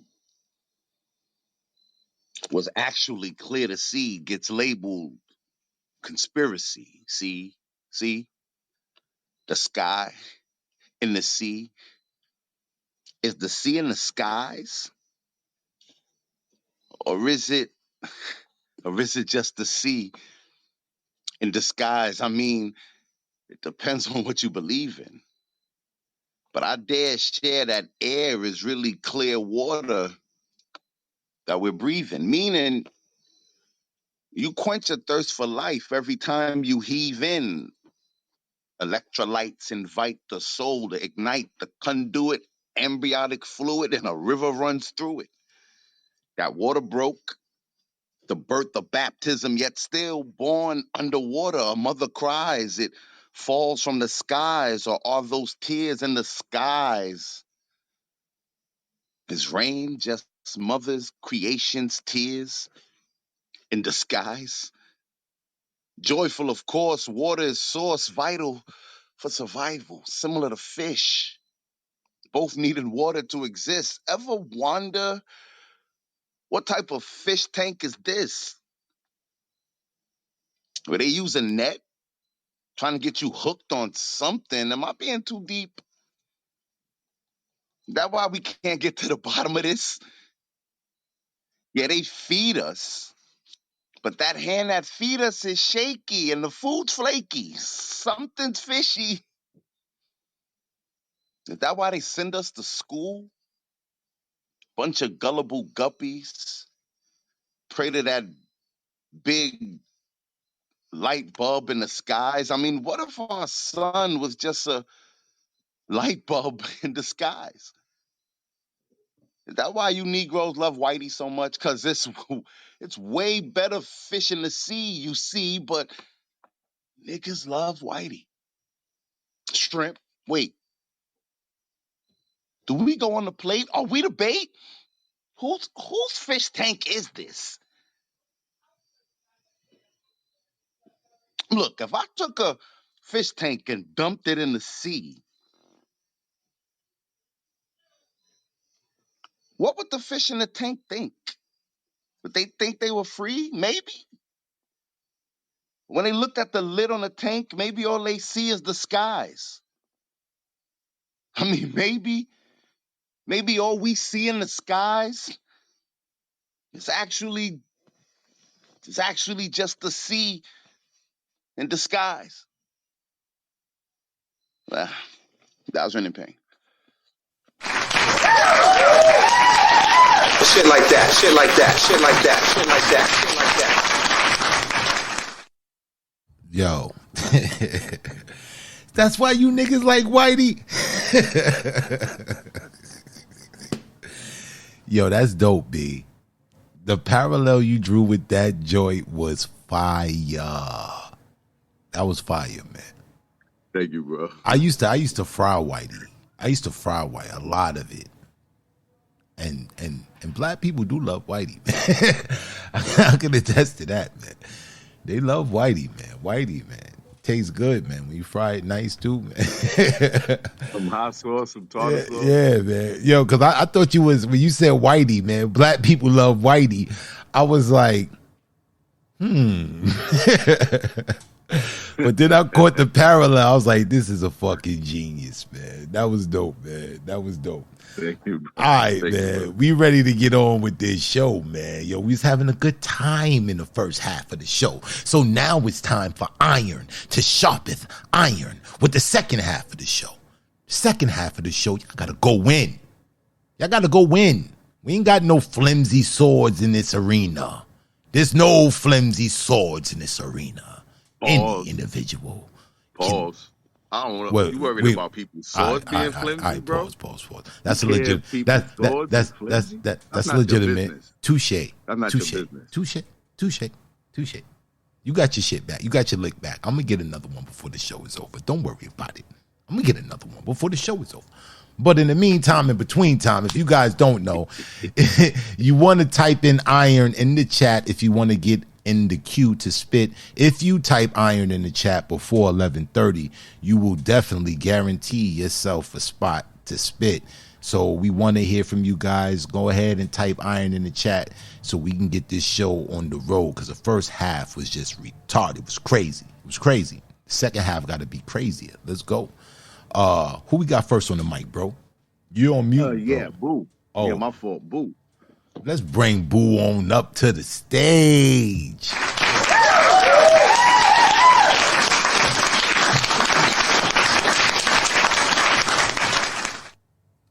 Hey, Boo, what's good with you? Hey, good. How are you? I'm good. How you feeling today? What you got for the people?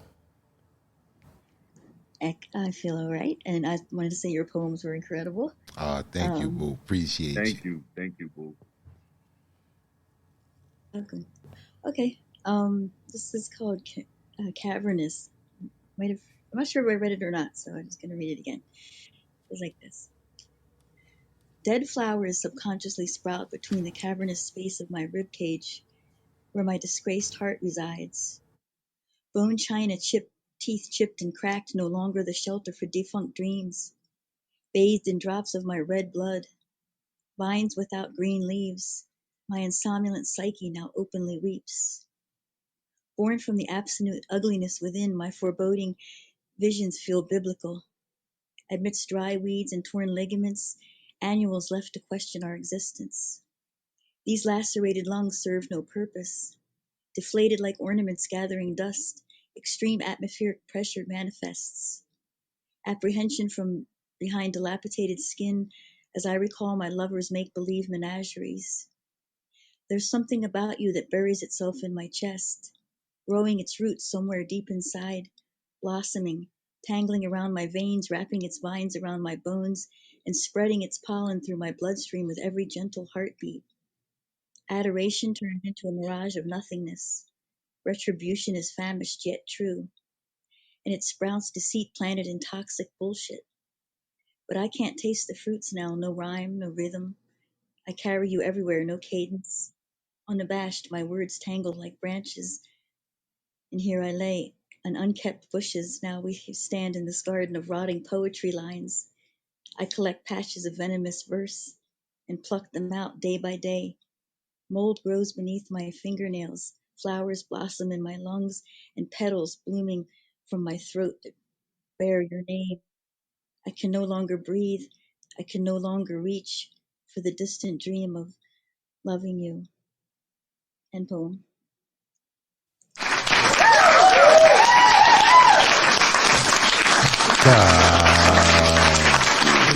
Man, This was another visual poem. That part you talked about, like I think you said like your veins was like vines, or I don't want to misquote you, but uh it all became very visual for me, and I really dug your cadence in this poem. Boo, it was outside of what I'm used to when it comes to the kind of rhythmic way you kind of perform your poetry. Um yeah, man, when you was talking about the mold beneath your fingernails, all of that all of that was very visual and palpable to me, and I really like that kind of writing. And I really enjoyed listening to that. It was very I want to say almost like macabre, almost, man. I dug that from you, Boo. I like it. I like it. P Black. Thank you so much.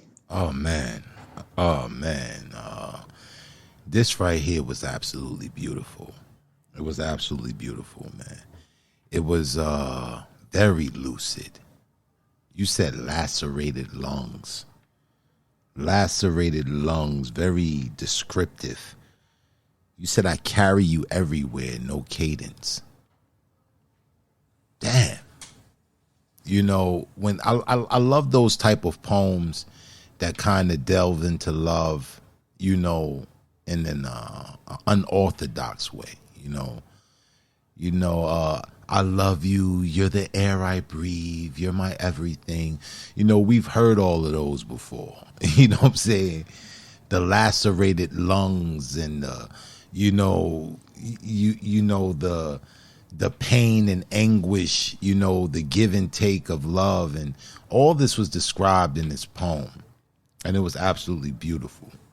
The sentiment of this poem was like, wow, man. It really gives you a view of love from an entire different perspective. I thought you did a great job in cadence and writing, and I think this will be a piece that you can definitely enjoy reading as much as you enjoyed it listening to it. Great job, boo. You did a great job. Thank you so much. Most definite. Damn. You know what I'm saying? No tinglies, man. Ain't no tinglies on Iron Sharpeth Iron, man. That's the new rule, man. Log that pain. Log that in the rules, man. Can't come up in here making the tinglies go around. I know a lot of y'all in the audience was feeling the tinglies too. I know it wasn't just me. You know what I'm saying? You hear that stanza that be like, and you get the the little goosebumps and like, no, I know it ain't just me, man. But no more tinglies. There's no nostalgia in how many mics, and there's no tinglies in Iron Sharpeth Iron. That's the new rule. Stated today. All right, man. All right, man. Listen, y'all know the hand raising goes down at 11:30. So, if you want to get on this mic, make sure you type iron in the chat. You ready, bro? I'm ready, bro. All right, I'm looking forward to this, man. I'm looking forward to this right here. Who's this going to be, man? Next on the mic, my Uncle Joe. Oh, Uncle Joe up in the building. Let's bring him on up to the stage.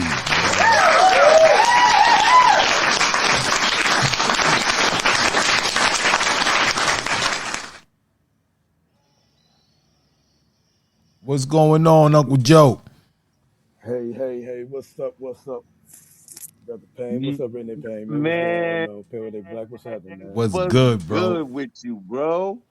Oh, man, today is good. I put it like that. Today is good. Well Today is then, good, yeah. that's a good thing, man. I'm glad to see you here, man. I'm glad to hear you, man. I'm looking forward to hearing you perform your piece, man. I'm just glad to see you, brother.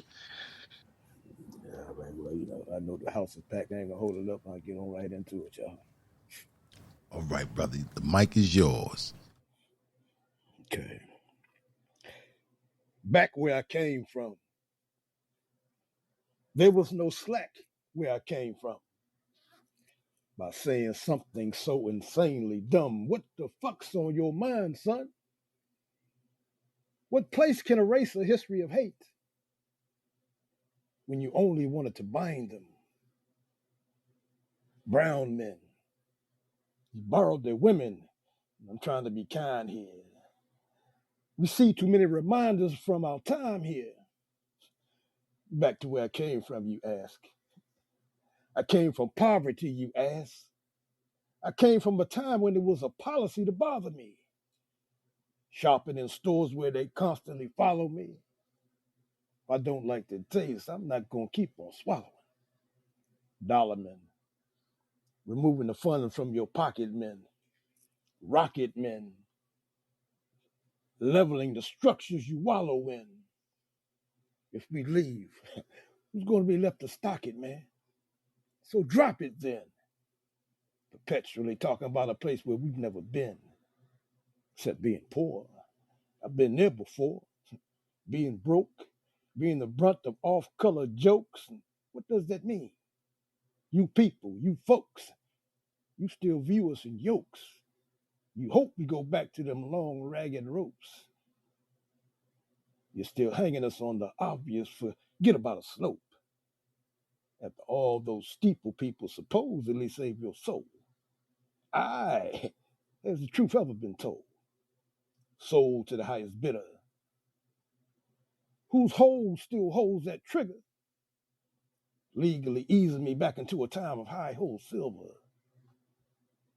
gaslighting the mindset of those who don't mind it back to those atrocities and the policies. Let's rewind it with that false statement of democracy, all men are created equal. I can see through the hypocrisy. They weren't written in free truth. In the spirit of including me, excluding me, being rude to me, abusing me, secluding me, uprooting me, hell to the nah. You want to go back to where you came from now, where exactly would that be, son? Because geographically and ancestrally, you're right next to me, son. Do you fear that tree, one root of many branches, or long for the days of those cotton picking ranches? You don't truly believe what you read, son. In an abbreviated library that amounts to treason. If you read something, so what's the reason? There's no discernment from the vermin, so what have you learned, man? Are you referring to the motherland? Or back to my mother's glands? Is it that hard to say African? Because hearing isn't the only organ we listen with. See no, hear no, back to ground zero. I wonder, is this the solution or the Rasputin you're looking for? Because all of these methods has been tried and tested, and y'all love to go to war. Back to where I came from is about as lame as that title you represent, son. Pick one kingdom where you see them as weak. Because this freedom reeks of inequity. Back to where I came from. Get the fuck out of here. I'm done. Peace, y'all. Thank you. Shit like that, shit like that, shit like that, shit like that, Oh man. Listen, man. This right here, this is a prime example of what spoken word is. This was spoken word. Every single bit of it. Every single bit of it. Oh man, Uncle Joe, man. You said something in this, man. You said back where I came from. Off rip, you know, it gave me that throwback, you know, like me listening to my uncles, you know, me sitting there, you know, listening to the elders, you know, the ones that's active out there, listening to them chop it up, you know, listening to the wisdom. You said something there, man. You said back when it was a policy to bother me. I remember that. I remember that in California, you know, when the girl got killed. The girl got killed in the Korean store. You know, they would follow people around, like everybody black coming into the store to steal something. I remember that. You know, this poem was just on so many different levels, man. Just phenomenal. You know, I wanted to ask you about this one line. You know, I wanted to make sure I got it right. You said there's no discernment from the vermin. That's what you said? Yes, sir. Yes, sir. Exactly what I said. Oh, man. That's a gem. That's a fucking gem, man. That's a gem. When you think about that, man, there's no discernment for the vermin, man. Roaches will come out anytime. They don't give a fuck. They don't care, man. A rat will, you know what I'm saying? I just see this video, right? With a rat was in the restaurant, and the Chinese dude came and grabbed it with his bare hands. Big old rat climbing up the wall. And he just went and grabbed it and just took it in the back like he was hiding it and all that. The people always saw it already. But discernment, man, you know, discernment is a powerful thing. It's a powerful thing, man. And the lack of discernment being placed on the vermin, I thought that was just genius, man. This poem was just official, man. This was the definition of what spoken word is, in my opinion, man. I thought you did a great job, Uncle Joe, man. Payne, what you thought about it? Oh, one more thing. What's the official name of this piece? Back Where I'm From? Back Where I Came From. Back Where I Came From. Oh, man. Fire. Payne, what you thought about it, bro? Man, it gave me them vibes, man. Oh, man, you know what I'm saying? Back in the days when I was a shorty, you know what I'm saying? So going to barbershop. and the older dudes, man, you know what I'm saying, they still be talking about, you know what I'm saying, how it was back in the day, you know what I'm saying, in Harlem or whatever. And they be shooting game. And that's what this poem gave me. It just gave me them vibes where you just like sometimes you just had to listen to what was being said, man. And man, so outside of the nostalgia of the piece, you was just saying that whole part when you was like, I don't remember now, man, because Black, you know, when he go first, he take a lot of time. So it made me forget some of the lines I wanted to remember. But it was like that whole run you did with the right next to me, son. When you kept ending the line with son, but it was a line you said, man. It was, but that whole run right there was dope, Joe, man. And I really enjoyed the piece, man. And I just miss hearing from you, man. But this piece right here is just the kind of piece where I just wish, you know, I just it just puts me in the headspace of seeing how it was back in the day when elders were speaking in reference to how it is now with the youth and how when elders are speaking and how they don't have the same kind of respect, and you know they don't get the same kind of gems that we did from our elders because it's just a different time and they just on a different vibration, I guess. But this piece just gave me them vibes, man, when you just sitting there and they be like, listen, young blood, and they just be, you know what I'm saying, that's what it gave me, Joe. So I appreciate you for coming through with that. Hey, thank y'all. Thank y'all for having me, man. Peace and Definitely, blessings, man. y'all. Peace, King. Peace, man. Yeah, Pain, man. You would have remembered the line, you know what I'm saying, if you would have remembered to take your Geritol, man. You know what I'm saying? Maybe you gotta get one of those pill planners, man. That gives you the reminder when, you know what I'm saying? You be forgetting a lot, man. You be forgetting to come off mute. You know what I'm saying? You just be forgetting shit, man. Like, you never used to forget shit like this, man. I don't know what it is, bro. I don't know, man. Yeah, It is bro. what it is. Well, who we got next on Yeah, the mic? so yeah, I forgot. The, this dude crazy.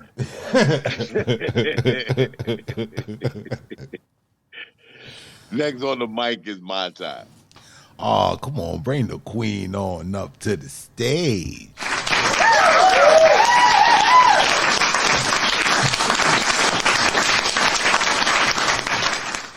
Yeah. What it Y'all do, hear me my well? top? Yeah, we can hear you good. Hey, how y'all doing? We good. We good. Go ahead and We plug. good. We good. Go ahead and plug the new project you got coming out, man. Go and plug that real quick. Let the people know what's going down in the near future. Okay. Let me update my PTR. I had something else going on. So he's talking about my show. It's going to be weekly. Praise the Poet. It's gonna be a show where I have a guest come on, and me and my host we're gonna share some poetry. The guest is gonna share some poetry. We're also gonna ask some questions, and we just have a good time. It's gonna be a positive space. It's gonna be every Wednesday at 6 p.m. Eastern Standard Time. If y'all click my house or click my page, you can click my house and join this title, Praise the Poet. Our first show is this Wednesday. We're gonna have Timothy Whispers on the show. So yeah, just come vibe out, ask some questions, join the cipher, and we're gonna have a grand time. That's I'm what it gonna is. That's what update my it is. PTR. Yeah, that's what it is. I'm looking forward to that, my time. Definitely come through in the building, man. Come through in the building. See what's going on in the building. So what you got for the people today? Okay, so earlier tonight there was a small event. It was Ode to Music. Ode to Music's Muses with Emmanuel Cole. We had a challenge to respond to classic love songs. He gave us 80s love songs, and my song that I got was Ready or Not by After Seven. Oh, that's So my I have shit. to share that with you That's my guys. shiznit. Yeah, the stage is yours, Queen. All right, my voice is a little. I'm a little sick today, but I'm gonna get it out. For iron sharpen irons, because I fuck with y'all. All right. I'm ready. I'm ready to receive your love. I'm ready to receive the blessings God has sent from above, but I'm not just ready to receive. You deserve love and affection too. So for every gesture you give to me, I'm going to give back times two. I know it's not necessary of me, but I am willing to give just as much as I'm willing to receive. I love you just as much, if not more than you love me. I found you and you found me. With God's blessings together forever we will be. There were others who tried, but my heart denied there would be love. Then you appeared and we fit like a glove. You are my keys. I am your locket. Curse the time we spent in someone else's pocket. You are my pillow. I am your blanket. And to me, that means we are a dream team. You are the crack in my pipe. I am your fiend. And if rehab means we can't be together, then I'll never get clean. I'm ready. I'm ready to love you unconditionally. I'm ready for you to be my Dwayne, and I'll be your Whitley. I'm ready to be your Sinclair. I'm ready to be the Sinclair to your Obi. I'll be your Janet Marie Kyle Michael. I'll be your wife when we have kids. Well, I'll cook the dishes. I'll cook the dinner and you wash the dishes. And when the kids not looking, we'll sneak each other kisses. Maybe give them a baby brother and some little sisters. I hope you're ready for me because I'm ready for you. I'm ready for us. I'm ready to see us through. I appreciate all you do for me. So let me show you how much I appreciate you for treating me how God sent you to treat me. You are a lit candle in my darkness, and to be with you, I'll travel the farthest. You marked the X on the map and found me your lost treasure. To be with you, I'll go through heavy measures. I'm ready for you to lead me when I need guidance. I'm ready to serve God with you, so we can be in heaven, spending the afterlife together. Baby, I am so ready for you. You have no idea how long I've been waiting for you. So please hold on to me forever, and I forever hold on to you. Peace.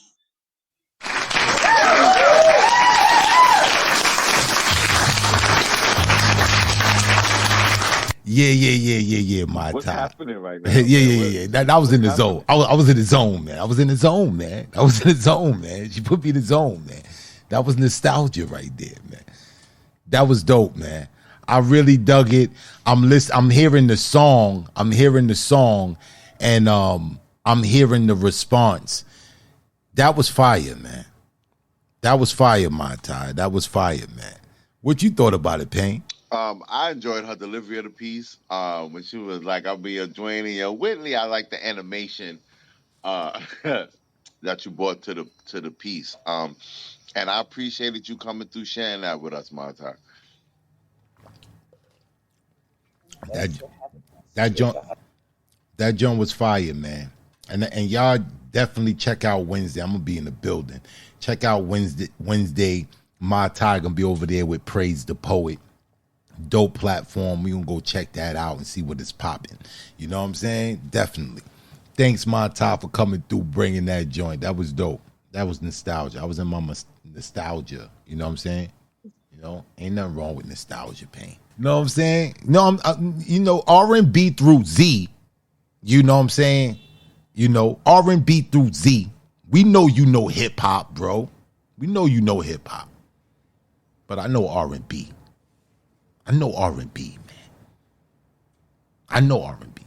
You didn't really get that poem the way I got that poem because you don't know R&B. I'm just stating the facts. I'm just saying that. You know what I'm saying? Just so you can know that you didn't get the full grasp of that poem because you don't know R&B.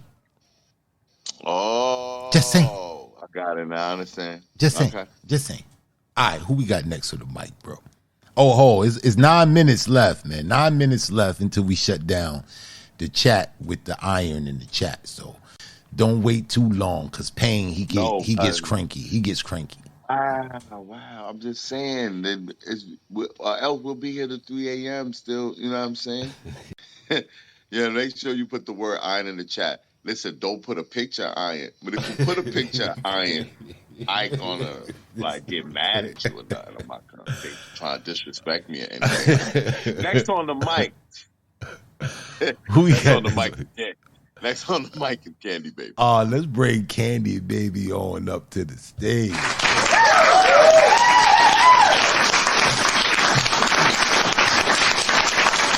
Hey, Candy baby. How are you beautiful people doing this Saturday? Oh, we We good. We good. We good. good. There's some palm trees up here,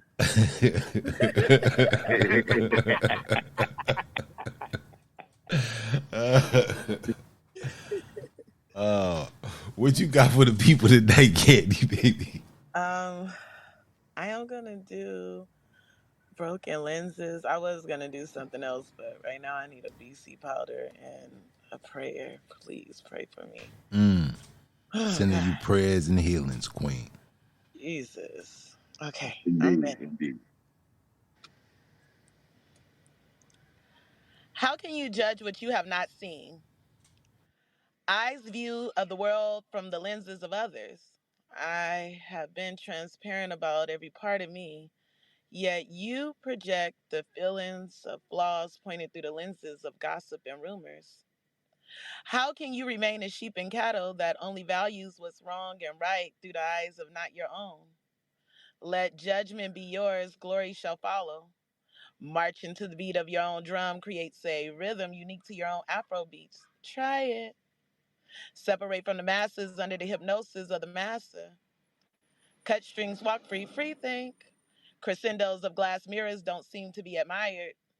Too busy satisfying incredulous passions of what others told you what life is.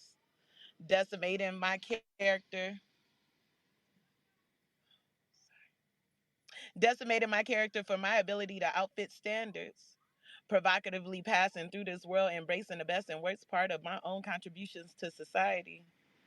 The hate of self identity has misled the way you see. Adapting to societal delusional norms, I can hear you shouting, pick me, pick me.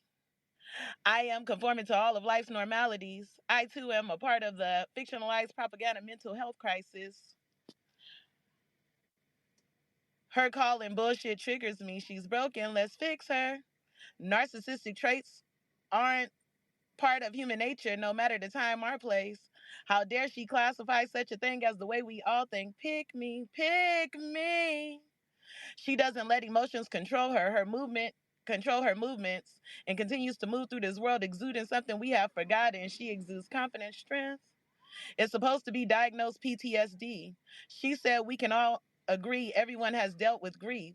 Pain is not the way how we wear it for the world to see, but the power and the lessons that to move forward. Her strength spotlights my weaknesses. She's broke, she's manic. Let's ostracize her. Cast it out. She's broken. Create broken lenses so the world deems her a misfit.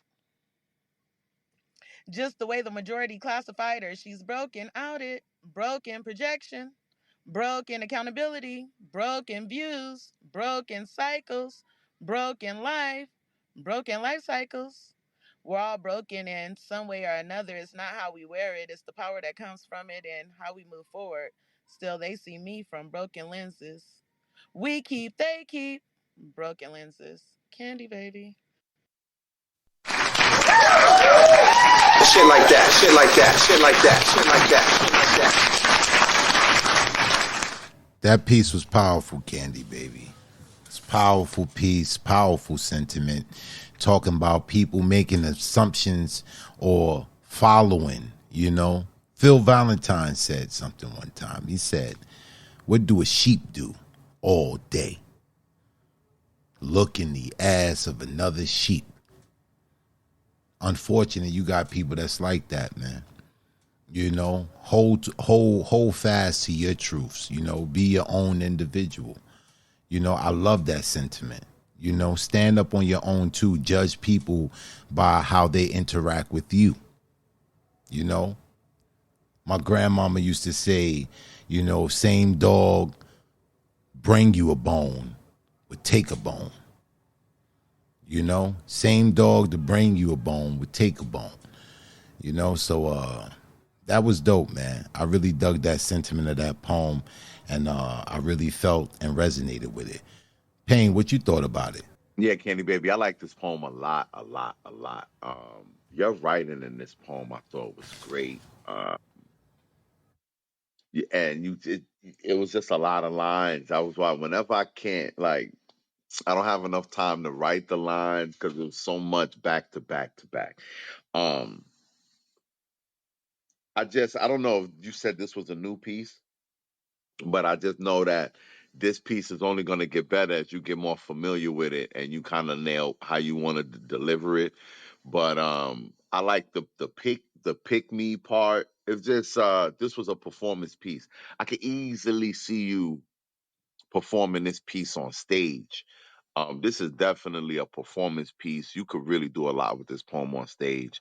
I enjoyed the writing of this piece, and I thought like this gonna be one of my favorites from you. I really enjoyed this poem. Thank you, Candy Baby. Thank you, Pain. Thank you, Black. You guys have a wonderful rest of your Saturday and weekend. Most definite, Queen. Thank you Enjoy so your much. weekend too, Candy Baby, and I hope you know I would never disrespect Listen, I was not tripping about the Will thing. He I was fucking with y'all, actually man. advocating for you, Pain. He said it's on. They tried to play me. They coming to Iron Sharp as Iron. They coming. I was like, yo, chill, bro. I was looking for a cartoon iron and the emoji thing. I'm trying to find it too. I'm trying to find it. No, I'm just messing with you because mouthpiece ain't put iron in the chat, so I know he ain't coming up here. So I had to get you. You know, I had to get you because I had to get one of Yo, y'all. yo, mouth, man. Don't iron in the chat. Yo, don't let Ping punk you, B. Yo, don't iron in the chat, bro.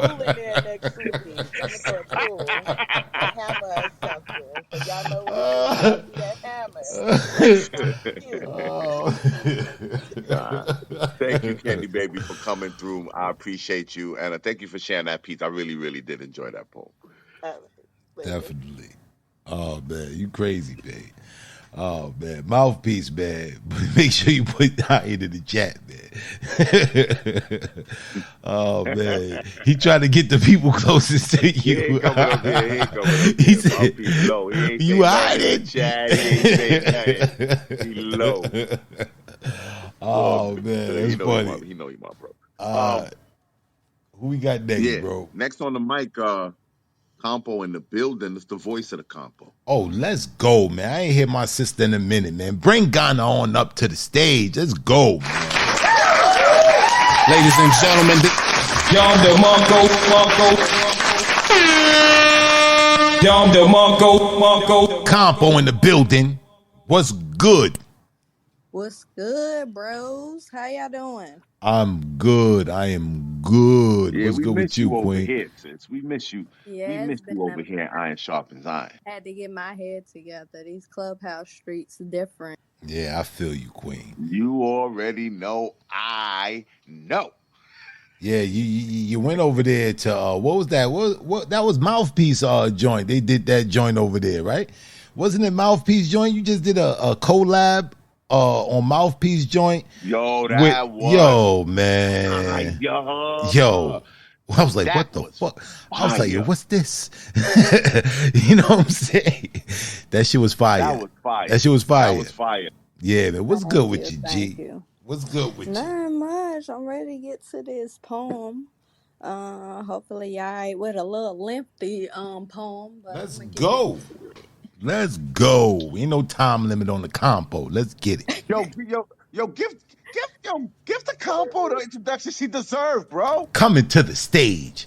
Let's give a warm, warm welcome for the one and only voice of the composition, the incomparable Ghana Shamar.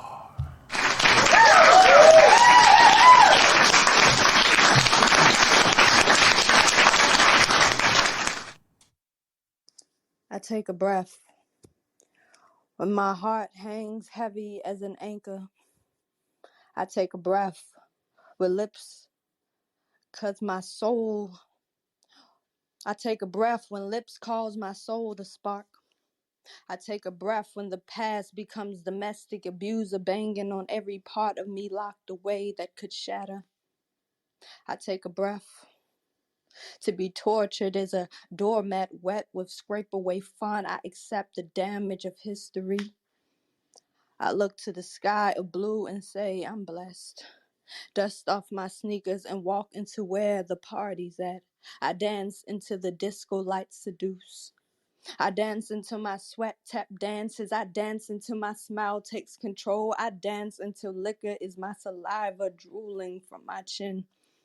I dance, slide, jig, ruffle petals of wildflowers, making flower arrangements from discomfort. I blossom a nostalgic substance that pollinates. Touch my skin. Watch me take a breath from unity's lungs. I feel my electrons evolving.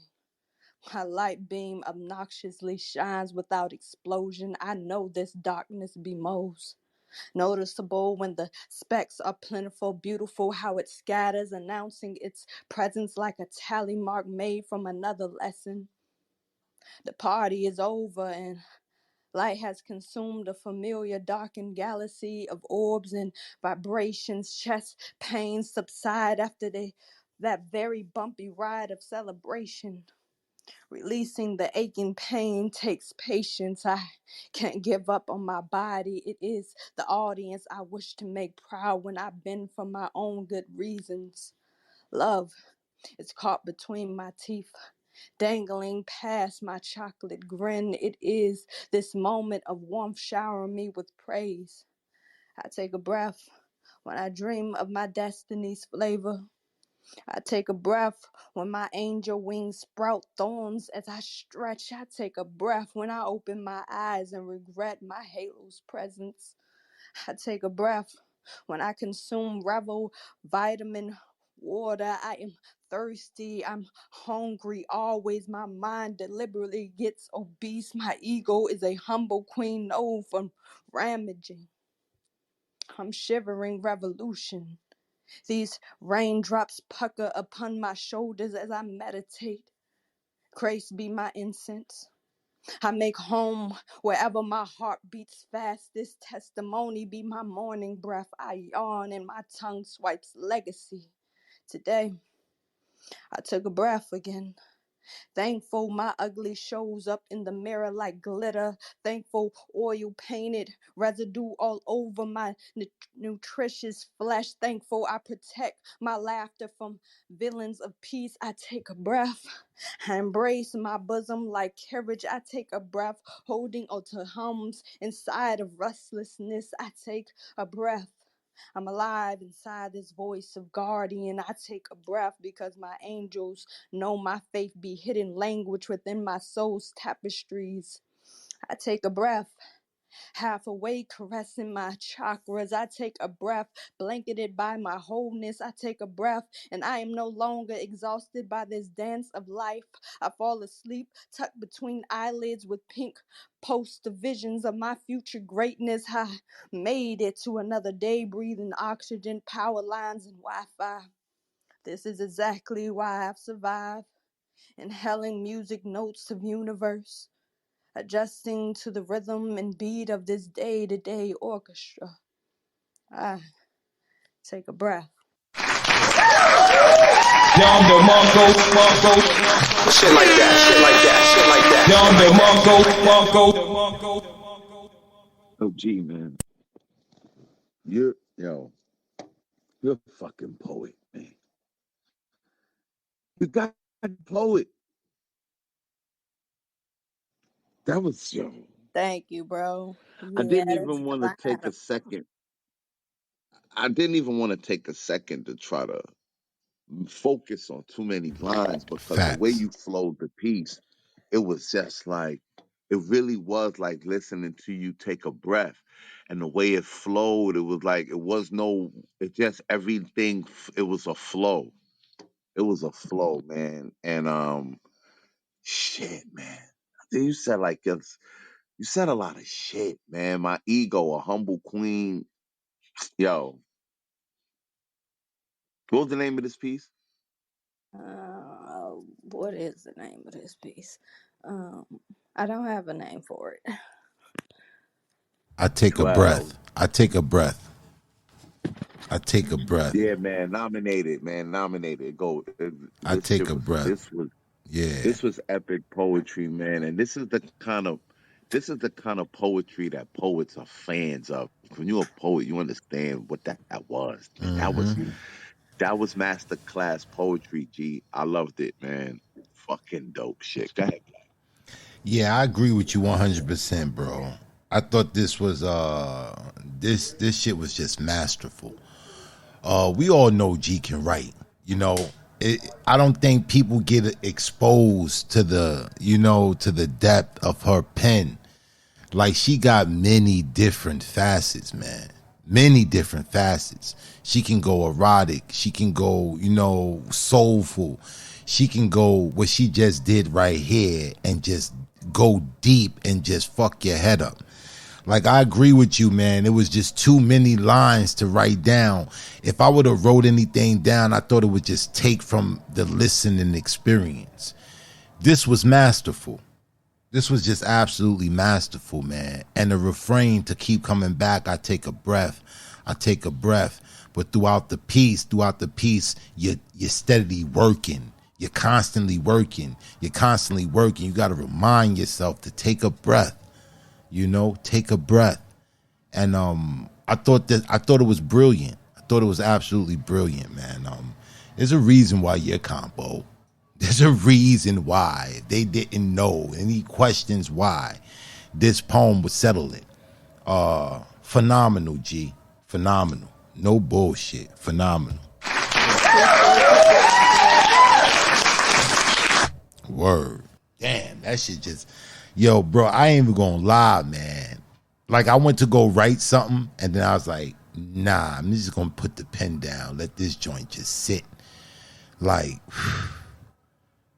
That was crazy. That nostalgia line. I was about to write down that nostalgia line. Yeah, me too. It was a nostalgia line. And then she said some other shit. She said my morning breath smelled like so. I couldn't, man. G was on some shit, man. Facts. He was on some shit. And then she said it was long, man. You got longer joints than that, man. I was expecting. Yeah, that wasn't that long. Word, man. I was expecting something. It was long. Man. Come on, man. We be in the studio with Word, B. B. You know what long. You know what long is. You be making them Prince songs, Purple Rain ass nigga.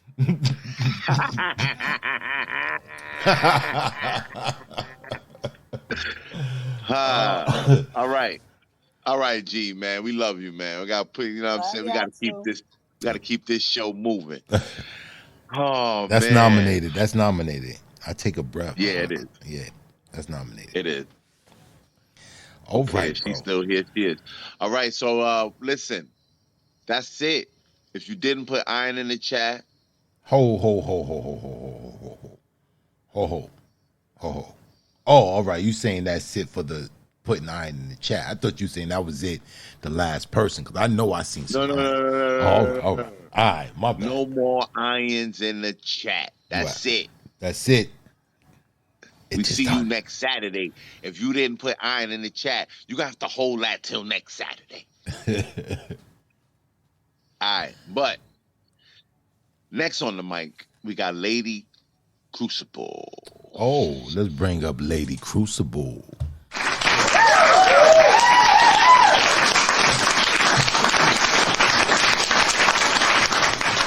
Hey, Queen, what's going on? Hey, y'all. How y'all doing this evening? Oh, we good. We're good. What you got for the people this evening? Well, today I'm actually doing a piece that I did in the Music Muse room today. I had to do a response to the song Superstar by Luther Vandross. Oh, shit. That's my joint, too.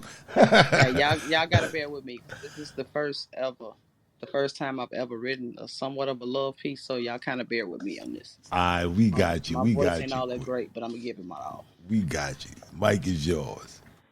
So here we go. I remember when I told you I loved you, baby. I said I'll be coming back this way again. Baby, baby, baby, baby, oh, baby. I love you. I really do. Hugging you with my words, showing the pain and anguish of love. Keep it right there is what I told my heart. Your harmony embedded in my vocals. I fell in love with you. I want to see you in person and serenade for you instead of hearing my voice in the distance on the radio. I want to be, I gotta be, any and everywhere you are, conveying my love for you. I got to make this time for us. I want your love, but I'm always gone. The hurt, the love, my forgiveness in this poem, my heart breaking in slow motion, while the melody of you is dancing in the shadows. Don't you remember I told you I loved you, baby? Couldn't wait to share every moment. Your love was captivating, giving you the rawness of my feelings. The beauty of time, resonating. Your voice tugging at my tear ducts. But it's all right. As I'm reminiscing on our intense feeling of love. It's all right. Is all I can say. It's it's all right. You're the person in my dreams. I remembered when I told you I loved you, sitting here sipping my tea, remembering the love we once shared. Being lonely became a sad affair. Wishing I had you close. Maybe I should have came this way again, because if I did, I wouldn't be shedding these tears, missing your love over and over again. Sincerely yours, Lady Crucible.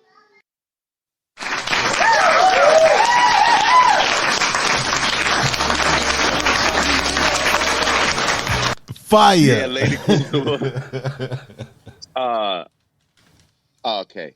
I dug the writing of this piece, especially as a response to Superstar. I thought it was good. But I gotta tell you, I mean, you gave us the little the warning, but you just seemed a little bit uncomfortable in this piece. I want to say, I don't know, your delivery, you just seemed like this was like a little bit out of your wheelhouse. Um but I enjoy listening to the piece, especially as a response or a piece being motivated to Superstar. I liked all the inflections you made to the song and everything, but you definitely felt a little bit uncomfortable in your delivery of this piece. Yeah, P actually, Black. it's my first time ever this is my first time ever writing a love piece. So, yeah, this kind of new for me. Okay, Love will okay, make okay. you Well, you know, do what I'm saying? strange You'll get it, things. you'll get it. But It's like, remember that movie, you know what I'm saying? I think Step Brothers, you know what I'm saying? When they told them to hug or something like that, it was, you know what I'm saying? Like they didn't want to do it. They was uncomfortable and all that. But yeah, this joint, I dug it. I dug the sentiment of the poem. You know what I'm saying? Love, man. You know, love. I mean, what can you say, man? When love is lost, it creates, you know, it inspires you to write poems. You know what I'm saying? When love is good, it inspires you to write poems. You know what I'm saying? When love is disloyal, it inspires you to write poems. And I really dug the sentiment of it. You know what I mean? Great job. Great job. I dug it, Lady Crucible. Thank you for sharing it with us. Thank you guys for having me. Most definite, sis. Most definite, man. R&B through Z is coming soon. It's coming soon. We're going to be talking about these R&B albums. All right, bro. really getting your Frankie Crocker. Oh, man. All right, bro. Who we got next? Really? We got to promo the shows, man. We got some new content coming out for the people. Okay, I get it, it's gonna man. be But fun. you really I'm saying they come with these poems, man. These poems was designed for these pieces. I think it's only right that we get a little taste of what inspired the piece. You know what I'm saying? You know what I mean? All right, man. Well, hopefully this brother that's coming to the stage don't inspire you to play no more R&B right now. Who we got coming to the stage, bro? It's Marcus Greek, man. Oh, man, let's bring our brother Marcus on up to the stage, man. What's his PTR? Let me see this PTR. I don't know who this is yet, but by the end of this poem, I know I'm going to find out. What's good, Marcus? How's it going? It's been a long time, at least a week. What's good with you, brother? Yeah, the stage is yours. I know you don't break character, man, so the stage is yours, brother. Go ahead, do your thing, man. All right. This is what I will say to an enemy who will always hear this.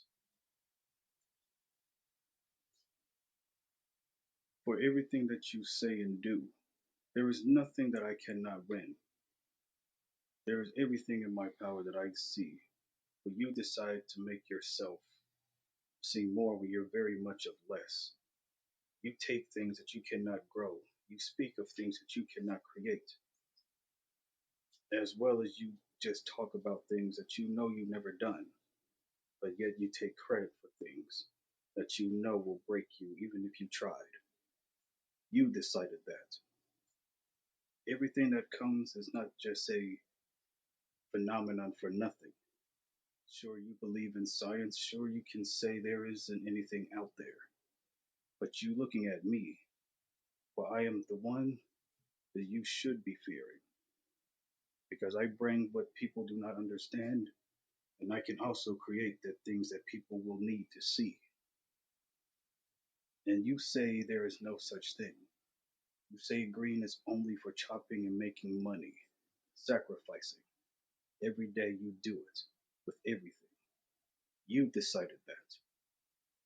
There is nothing more than a man whose greeds will certainly be brought to his knees, for you look at me in my face and you know I am not with it. Every moment you feel that you can say something that doesn't require such love, you don't know love at all. And I can see it through your face, the eyes, and even the wind that you breathe through the lungs that I will destroy if you come even near what I am giving the people who need it. For you are the one who decimated it because you see it's not worthy. You decided that.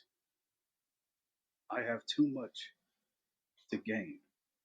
I barely have anything to lose because the love that I have is only within reach because the ones who knows and believes in me are the ones I fight for the best.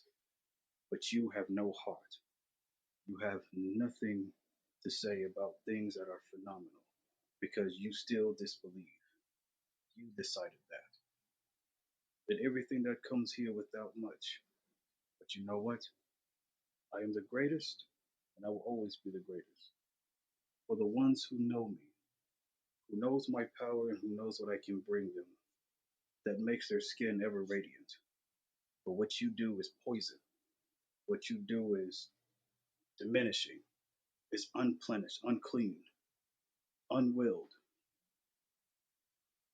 Such medium indulgences do not compute with how I feel when the eyes are staring back at you as you see within me.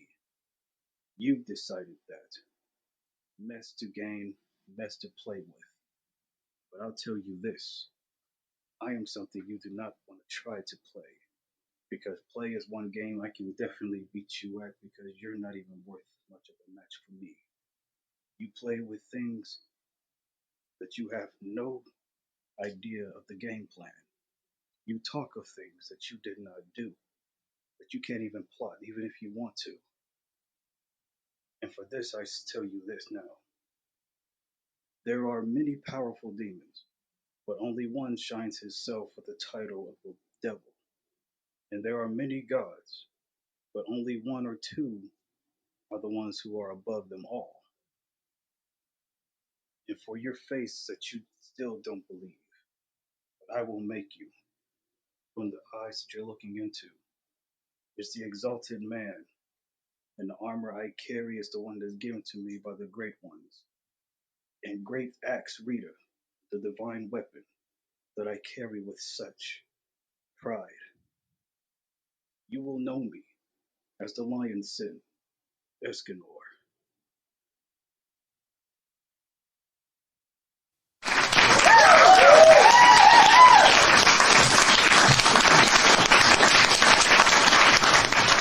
all right, Marcus. Help me out with this one, man. I'm listening throughout the whole piece and I'm trying to catch the character. Is this an anime character? Yes. Yeah, my anime is slow, man. You know what I'm saying? Pain is the anime king. You know what I'm saying? My anime is a little slow. But I dug the storyline. What character was you talking about though? Well, I'm talking about Esther Rosa, who is the who is one of the antagonists of the series, and Mm. I'm speaking from one of the hero sins, Escanor, who is actually the one that actually fights him. But I was but I was trying to portray him as if he was a writer and writing his thoughts into his enemy's eyes, so that way his enemy knows who exactly he's really fucking with. Mm. I really dug the writing. I dug the storyline. I wasn't familiar with the character, but I definitely dug the storyline, man. Very well written. Payne, what you thought about it? You know, sometimes it happens. Yeah, every once in a while. You know, Marcus comes through here with a piece. And I don't really even know what he's talking about. It happens. Um, I like his delivery, and I always appreciate his dedication. Like he really dedicates himself to his pieces. But sometimes I wear my bandanas a little tight, and yeah, my brain don't be working like that. But Marcus knows I'm slow already. He knows, so we good. But I appreciate you coming through with that piece, Marcus, man. And man, I appreciate you as an artist always, man. Yeah, definitely well written, man. I wasn't familiar with the character, but definitely well written, man. Definitely well It, written. I much appreciate it, brothers. Most definite, King. Most definite, man. Always a pleasure, Marcus. Oh man. We getting there, Payne. It's creeping up to be your bedtime, man. It's like it's slowly creeping up there, man. You know what I'm saying?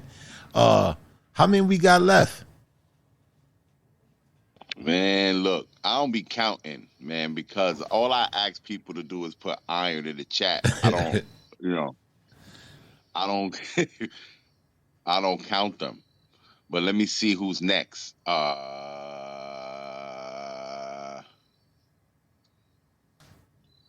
you threw me off when yo, black man. Listen, I like, I don't, Man. Only I thing don't you like when gotta you ask me do, questions, yo, man. You put me on the spot. you gotta take your You, vitamins, bro. You gotta take your vitamin. You can't wing it no more, man. You gotta take your vitamins, man. tell the people a little bit about what R&B through Z is. Okay, I'm glad you asked. R&B through Z is a new podcast that we're about to start. I didn't reveal all of the players involved yet, but we starting a new podcast, the Composition LLC, and it's gonna be R&B through Z for the enthusiasts of R&B, because you got hip hop lovers, people who love hip hop, but we don't want to just leave all that meat on the bone, man. We want to, you know what I'm saying, we want to go out there and create something for the people who's really into R&B to come and vibe and chill and you know what I'm saying, have fun, and we rate albums, we talk about the album, talk about the songs, how they make you feel. So coming soon, man, we're ironing out the particulars, and it's gonna be soon. We about to set that off, R&B through Z. You guys know of How Many Mics, where they rate every hip hop album ever, somewhere along the same lines of that, but we going with R&B. So it's R&B through Z. Y'all tune in. It's gonna be dope, man. It's gonna be fire. Something for the ladies. Men listen to R&B too. Yeah, they do. Men listen to R&B too. 9 o'clock, home alone. Men listen to R&B too. Oh man, all right, bro. Who we got now, man? Next on the mic is J. Nicole. Oh, let's go, man. Let's bring the queen on up to the stage, man. Bring the queen on.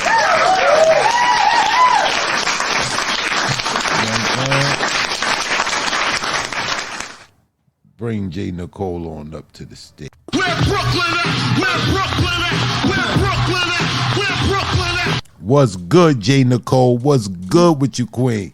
You know what? My bad, y'all. I'll be denying my age, and I ain't have my glasses on, and that should be right in the corner, and I'll be politely ignoring that shit every Saturday. I What's know up? how it be. Yeah, I pain know how resonates it with you. He be. knows I know exactly how how it it be, my is. I sister. just peeped that shit like, oh, this shit is right here in the bottom corner all the Get your time. Be like, squint on. Get your squint on. Fuck them glasses. Get your squint on.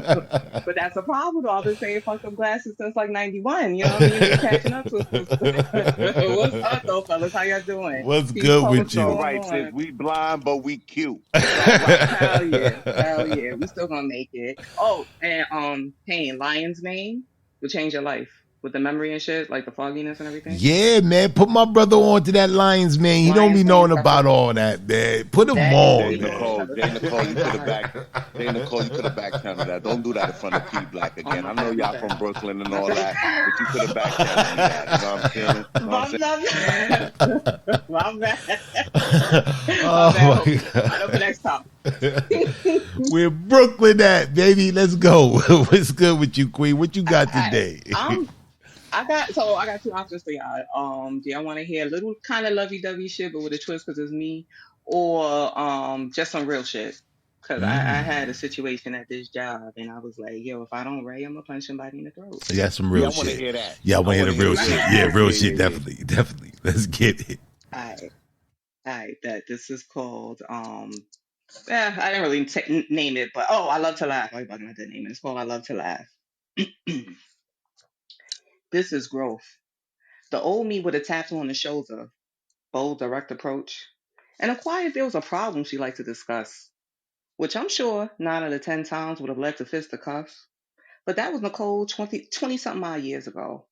Life and experience had taught me better. These bird brains don't know me to have an issue. I've literally been employed at this joint for like 70 something days. My spirit thugs their demons, they fucking hate your lane. Every day in the office is some next level petty shit. But I'm a queen with a crown. You can't rouse me with these infantile moves. You mad because despite the obstacles you create, I'll cruise through it. High heels click clacking on my smooth shit. Oh, the new girl don't know shit. Now you bitches mad because you've been here eons and fucking clueless. You choose to abuse it. I use it as a stepping stool. Yo, that's your loss. But peep me like you always do. I'm bubbling, then I'm ghost gone. You mad now? Wait till you see all them billboards my name's soon to be up on. Not to mention a bestseller list. Yo, get you some life, you whack ass low vibe bitches. I must have fucked around and forgot who I was. This is what always happens at these little punk ass jobs. Mind my business, handle my business, work on my craft. Give random bozos a fake name and fake math to match on occasion. Petty? Nah, I'm a funny motherfucker. I just love to laugh. I drink water, blow a spliff or two on occasion. I always come in love. They always fucking hating. But there ain't a person on earth that can make me do shit I don't want to do. You hoes think you running me out, but I'm built to finish all races to the end. I meet opposition with this sexy grin. I overcome all hurdles. I don't make excuses. I make moves. I'm on a motherfucking mission, and I'm moving. So in conclusion, you miserable hoes, I'm here, not going any fucking where. If you can't pronounce my first name, you throw some respect when you address me. You call me Miss Hill. Yup, usual shit. Legs crossed, perfect posture, body upright, queen vibes. Shit you don't know nothing about. You may get on my nerves a little bit, but I laugh at you pathetic hoes. Daily reminder in addition to my daily affirmations, yeah, I am that chick. Mommy to a young prince. Badass style poet. I don't just talk it, I really do that shit. Get you something else to be interested in besides me. I'm mature, and yo, I know the Lord, but I got a temper when provoked, and he's still working on me. Honestly, if you exerted half of that energy you put into watching me and my moves, you could get you some business to mine and maybe even some dudes, fucker. Oh, sorry. That's it. That's I love to laugh.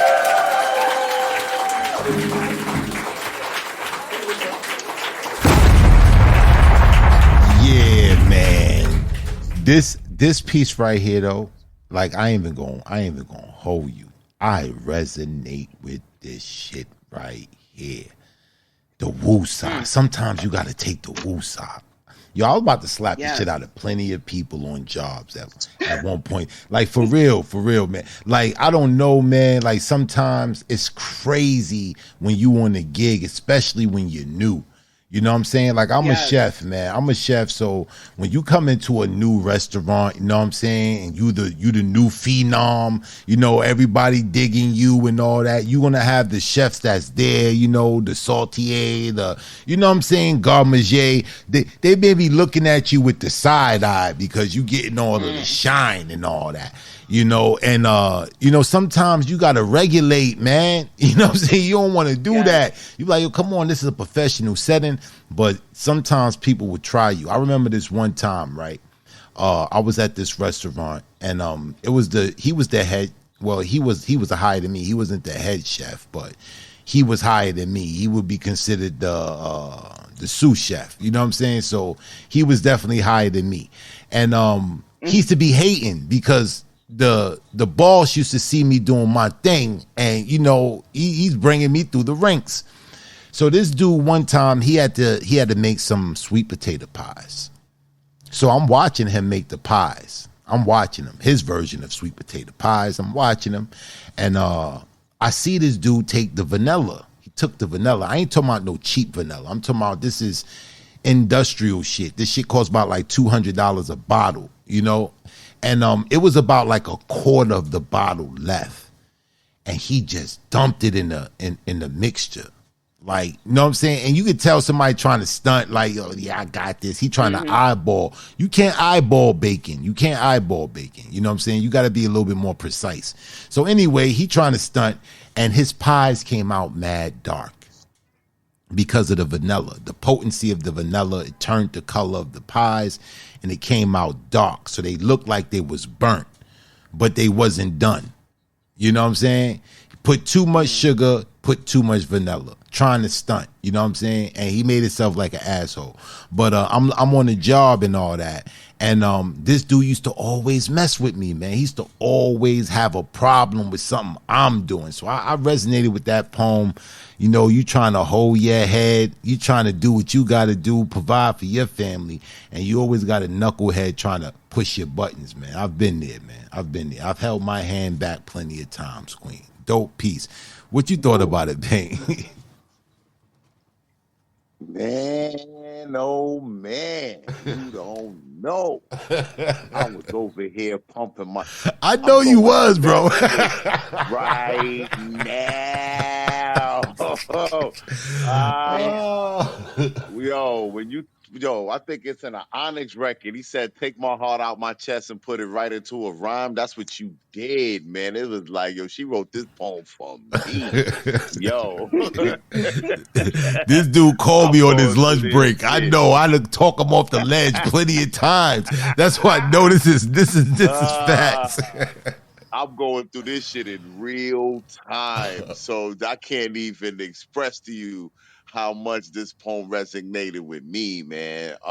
Yeah, man, Jane Nicole. This is the first time I heard you not sound cool, too. I liked it. You know what I'm saying? I I'm knew it working was, on it. I'm working on it. yeah, that's how I knew it was real, though. That's how I knew it was real. Oh, that was Uh, dope, man. yeah, man. Listen, I needed that punk because it's good to know that somebody else getting fucked with out there. Not to say it like that, but it made me No, but feel it's better. real Like, okay, it's somebody else because holding back. sometimes when it's you, nah, hell yeah. Because sometimes when it's just you going through the experience, you like, okay, like we kind of like waiting for the fucking cameras to come out. Like, is somebody pranking me? Like, because this can't be real. You know what I'm saying? I'm at work. Like, what the fuck?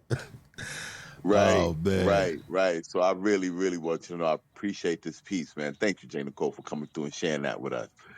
definitely, Thank y'all, yo. I appreciate that. most I'm definitely. working Yes, on man. losing the cool and just getting into the words and expressing it. Just letting that shit out. Yeah, Thank yeah, God. man. Yeah.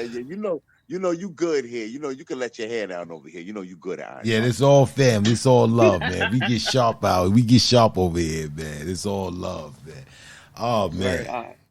Love this show. I'm loving this show. I'm loving this show. All right, Payne. Who we got next, man?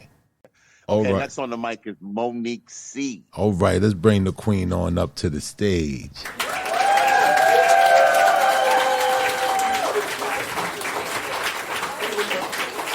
Hey, Queen, how you doing? Hey everybody, good night. How are you doing? Good night. Good night. We're doing good. Oh man, I seen you down there. You typed iron. You typed iron a long time ago. You know what I'm saying? I had to tell my brother in the back channel because he don't take his Geritol and he forgets from time to time. So please don't mind him. But what you got for the people tonight? Okay, so some people in the audience might have heard this already, but some of you haven't. So it's a piece that I wrote. It's called No Winners in the Rat Race. No winners in a rat race. All right, stage is yours, Queen. Okay. You guys can hear me good? Yes, you're A1. Okay, perfect. All right. Fuck you. I don't need you, motherfucker. Hey, who put this thing together, huh? Me. Who do I trust? Me. I don't need him. I don't need her. I don't fucking need anybody. Famous words from Al Pacino that perfectly represent the mentality of our society. The system we live in is a rat race. On your mark, get set, go, race. Your goal is first place. And ready or not, we all have to participate. Everyone's scrambling for first place, some further ahead refusing to look back, all the while fighting and killing each other to make the race a little less crowded, but it's pointless because we're all dead. Inside, that is. Because that is what it truly takes to survive this system. You gotta be dead inside to only care about your own legacy and not that of mine. Until it reaches your household, you don't care about crime. Your neighbor could be dying, you wouldn't offer them a dime. Only worried about what goes on in the confines of your four walls while your overworked neighbor who looks like you falls lower and lower into depression because life is wicked with its lessons. But there's no room on your plate for added expenses, not even a conversation. But if you're a certain kind of man and she's cute, there's always room on the belt for extra notches. So you're going to try to get inside her walls instead and beat that up like that's the answer to life's problems. I believe they call that escapism. How long before you add to the problem by conceiving another soul you can't afford? Another soul forced to participate in the rat race without the proper support. It seems people have no room in their hearts or on their plate for true, genuine connections because it's easier to maintain surface-level interactions. That seems to be the case of late. So we just hold our heads down and worry about our households, our immediate loved ones, and our own fates. Then at night, when it's late, we use each other's bodies as an escape. So enamored by my beauty, but you don't actually care about me. This is the case for both sexes. We all just out here treating each other so reckless. These destructive behaviors towards one another in a community setting is so confusing, but we'd rather undress than to address the issues and face the problems we keep choosing. And so we sit here and let the time pass till it all crashes because the gag no one told you is, if you want to reach the finish line by way of success and not death, then the only way is to help each other while we're still in good health. When I look around our community today, the situation I see is real sad, and I feel like there's more to be had if we weren't focused on selfishly winning this fucking rat race so bad. They say if you want to go fast, go alone. If you want to go far, go together. One of my absolute favorite lines. I take it one step further by asking, if we don't need one another, then why are we all existing together at the same exact moment in time? Of all the historical time periods to be a part of, this particular chapter of our human experience is both yours and mine. So why am I breathing your air and here you are breathing mine? What's the point if none of the breaths I've already taken makes any of the breaths that you have to take just a little bit easier in time? And vice versa. especially if I was here first long before you took your first breath, meaning the universe gave me a head start and multiple lessons to contend with. So it is my duty to teach those who come after me so they don't become overwhelmed and fall apart in such a selfish society. Maybe my existence isn't to take your breath away, instead is to give it back to you, to remind you how much easier it is to breathe when you feel safe, loved, and supported. Why was I placed here before you for if it's only to watch you struggle and ignore it? If we don't need each other, then why do we exist together? Why do we work, learn, eat, sleep, and play in community spaces if we don't care to bridge the gap that takes our neighbors from strangers to familiar faces? So heartless are these rat races. For in the end, there is no winner, because the truth is, we were supposed to cross the finish line together.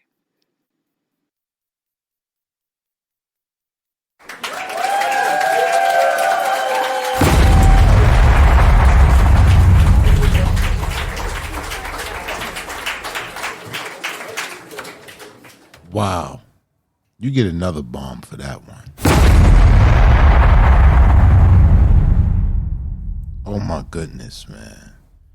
You know, this reminds me of, you ever seen that movie Higher Learning? The movie Higher Learning, there was a scene in that movie when they went and rumbled with the Aryans, and you know, all the brothers got together. They had a big rumble. They was fighting. The Aryans was going against the brothers and all that, and they were just going at it. So when they got back to the crib, to the you know what I'm saying, to the dormitory, you know, they were celebrating. Yeah, yo, you know, I did this, boom, yeah, I cracked this dude like this, and da da da da da da. And then Ice Cube came and said, you know, it still ain't worth shit.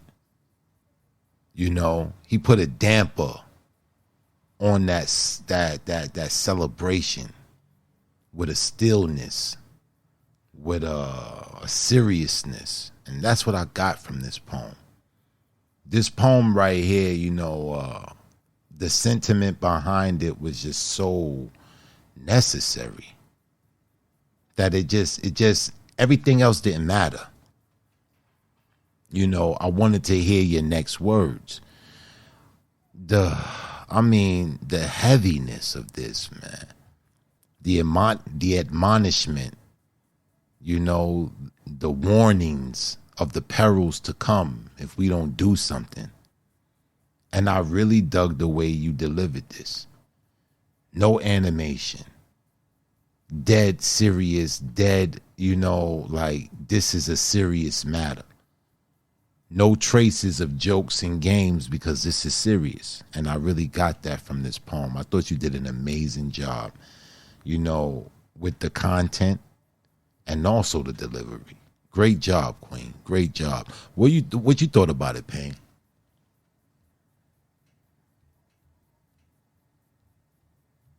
You on mute, bro. I thought the delivery of the piece, like you said, the monotone of the piece, it really let you hone in on the writing and what you were saying. This was again, like earlier I said this was a poet's poem. Like this was poetry.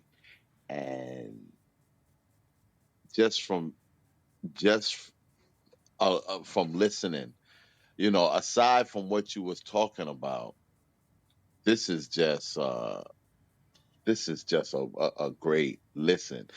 But there was a part that you said that really resonated with me because, again, you know, just different experiences of my own. You said a neighbor could be dying. I think you said a neighbor could be dying. You went off a dime, and there's just a surrealness and a coldness to that. You know, because that's where we are nowadays, where you know we don't really live in communities anymore. It's kind of like everybody's in their own, you know, everybody's kind of like in their own bubble. So that was just one of many parts of that poem that kind of just stuck to me. But again, like I said earlier with Gunla's poem, this is classic poetry, and I thought this was an epic poem, and I appreciate you for sharing it with us.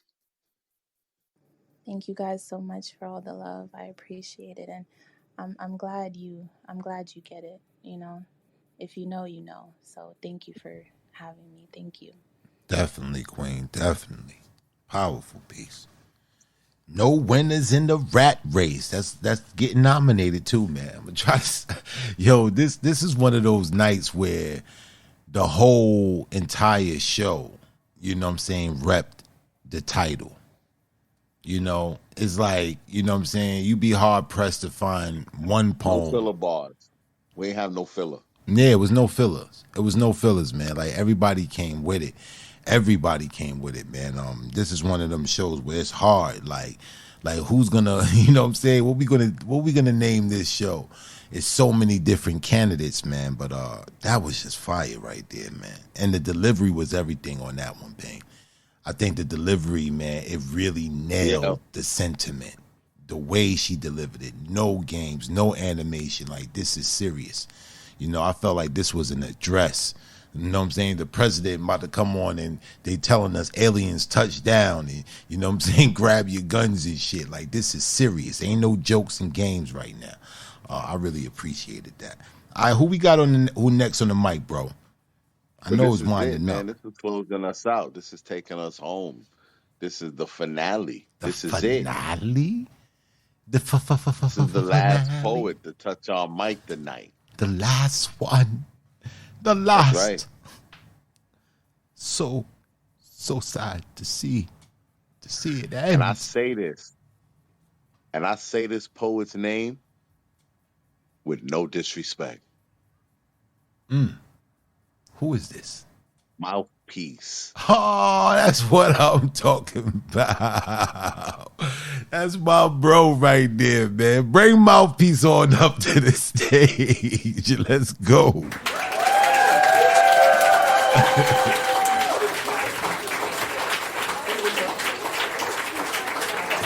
What's good, Mouth? What's good, fam? What's going on? What's good with you, man? You know what I'm saying? I know you wasn't gonna stay in the audience, man. This dude up here talking all that smack. You know what I'm saying? I know you would stay down the audience, man. What's good with you, my brother? Everything good, man. We in a room. We doing poetry. We all people. We all fam. Shit, everything's all good. That's what I'm talking about. What you got for us tonight, man?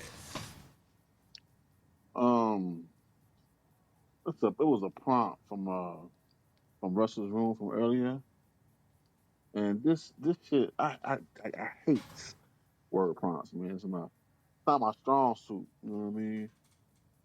But I figure I had to start doing these shit so I can get better at it, man. So I'm gonna do this prompt. It's called change is a balance beam. Change is a Just bear balance with me. beam. I'm loving the name. Change is a balance beam. I like that. No rush. That's right.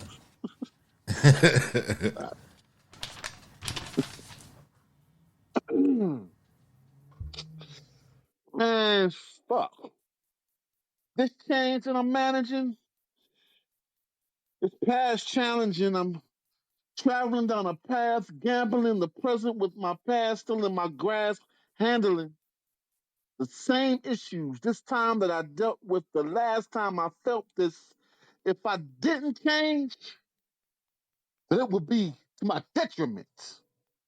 The act of balancing has me practicing different realities, trying and error mentality, coping with the possibility of insanity, meaning I'm trying to change while my thinking remains the same. And if thoughts become things, it also means that I'm not going to change anything.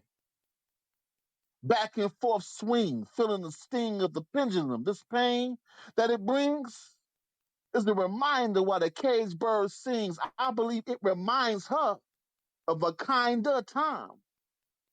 Well, there was no binding, no pot to put her soil in to limit her or bind her growth. The cage she didn't know and the fear of what she knows now she didn't show. But it's difficult for the light to glow if you're hiding it so you don't attract the gaze of foes. No bullshit. But wait, isn't it though? I mean, fuck the pot. I'm stunting my own growth. If I'm afraid to show it that foe that I don't want to know, shit, I'm it. Damn it. So, is it all for show? Shit. It's maddening. Feels like time is stalking me and I'm walking on a razor's edge with bleeding feet, balancing this change, looking back, but my claim to fame is in front of me. Mouthpiece, what that mouth do? What followers in the building? Respect. I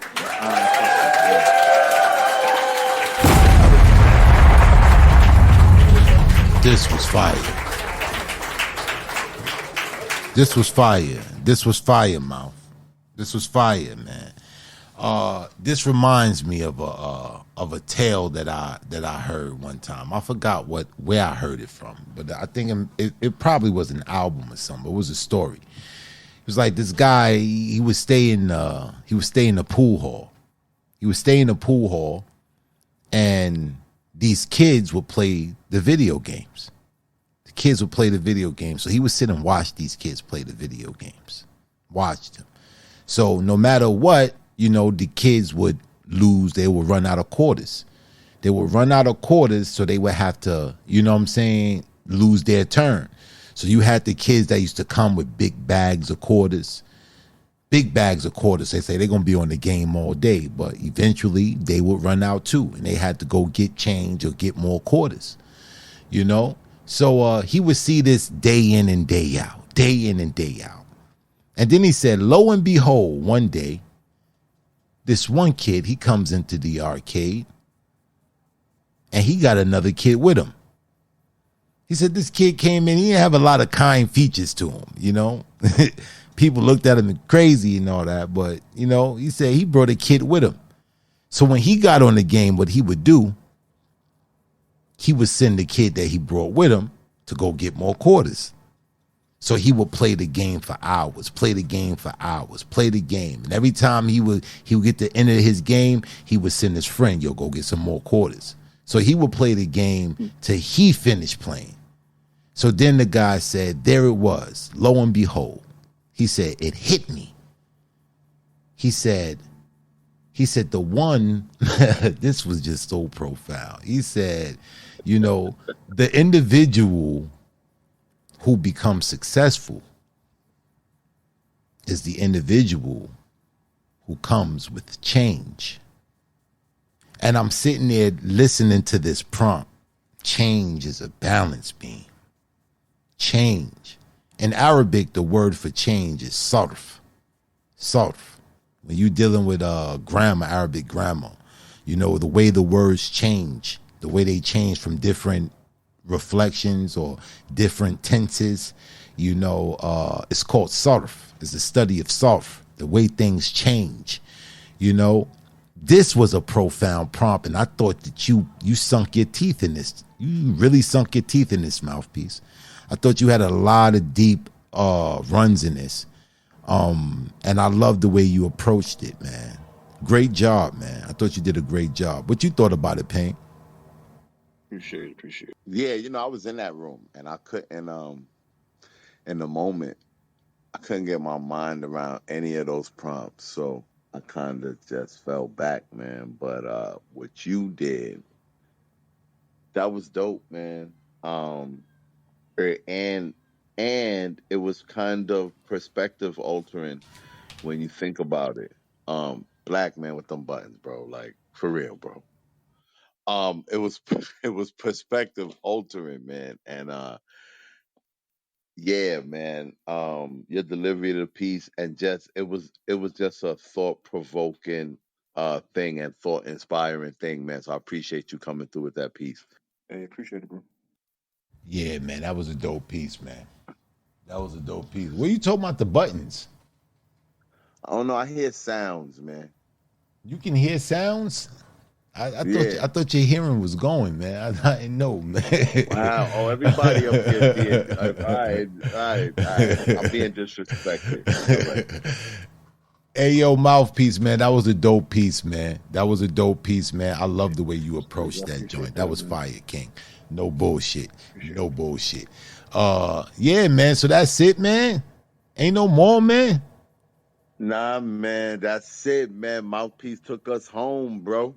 Oh man. So you ain't got nobody up your nobody, you know what I'm saying, up on under your sleeve, how you usually do it, man. You got people up under your sleeve. All right, man. You ain't got nobody up under your sleeve, man. What's up, man? You usually have a closer, man. You usually have somebody that's gonna close the show out, man. Who's closing the show out tonight, man? Here to close the show out is the first lady of the combo. Let's go, Miss Lyrical Movements. Let's bring her on up to the stage. Let's go. What's good with you, Mo?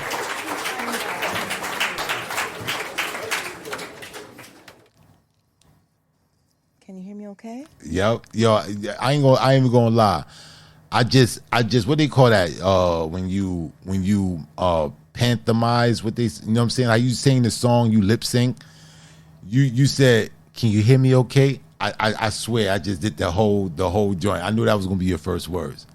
Can you hear me okay? I know. Yeah, you perfect. I need to be heard You before A1. I even get into the whole, how y'all doing? What's up? What's good? I miss you. What's up? Oh The show's man. been great so far from what I heard. I gotta check the archives, but just wanted to come through and show some love. Oh, that's what it is, man. It's been an amazing night of poetry. Only right for you to top it off and, you know what I'm saying? End this off with a bang. Compo style. You know how we do. The mic is yours, Queen. All right, I got birthrights. Birthrights. Let's get it. Beyond Kemet, dating back centuries, before the Aztec, before the Mayan, predating Vikings, long before the equator was pinpointed and discovered, I was here. Upon the Everglades or Zion mountains, beware. This is the universal trinity. Peep the synchronicities, the music beneath the raindrops. This is a different me. Catered off in dual synergy. Seeking equality in its finest, you see, I have always been respectful to Her Highness, even during the low tides, especially amidst my lowest times. This was the magic, sifted off into commonality, still reaching for the stars hidden betwixt the planets. You see, once I corner my Venus, Mars is next. I bend over new concepts, remembering the openings, the muse, the behavior, the moods, the climax, the ending, the ruse. You see, this is bigger than us, bigger than we. We corner the wind, belting sweet serendipity in the middle of a symphony. Will you remember me? Umi asked several times in unison. I thought to myself, yes, yes, I will remember me, for I have forgotten for too long in regards to how I claim my birthrights. I am ready for my close-up. Let me get my toast up. You see, this is for the future. We have excelled in our past. Forget not the reality. Good things are supposed to last. And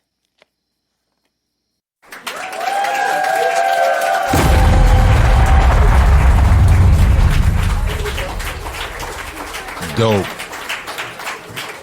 Dope in compo fashion, man. Dope in compo fashion. I want to thank everybody for coming out tonight. This has been an amazing show. All you guys, man, came up and we appreciate you displaying your artistry and sharing it and engaging. This was a beautiful night of poetry right here. I can't wait to get back into the replay of this. This was dope. What you got to say, Pain? This was one of them nights, man. I really enjoy what I do here. I just appreciate the opportunity to be around so many dope poets who want to, share their work with us, man. So I thank y'all, man. Like I said, if y'all not doing nothing tomorrow, 7 p.m., come by How Many Mics. We doing the Moo Fresh album, Queen of Culture. And you know what we do? We just chop it up about the album. So it's a thing. P Black will be there, myself, Elizabeth will be there, LM will be there. So, it's the thing. But I appreciate y'all, man. I had a blast tonight. Y'all know we'll be back here same time, 9 p.m. Eastern Standard Time. Iron sharpens iron, man. Poetic Black myself, man. So Black, man, what it is. Yeah, thank you guys for coming out. Make sure you guys go and subscribe to the YouTube channel, Iron Sharpeth Iron YouTube channel. If you don't know, we're streaming everywhere. Spoken Soul Sessions and Iron Sharpeth Iron. Both podcasts are up and they're streaming everywhere. Support the podcast. Go download an episode or rate the episode. Leave a comment somewhere and get people talking about it, man. It's for us. It's definitely for us to bring us and put us on the stage where more people can hear us. So definitely, man, support this. We love you guys, man. Good night. Next week we'll be at it again, same time, same channel. Peace. Love you guys.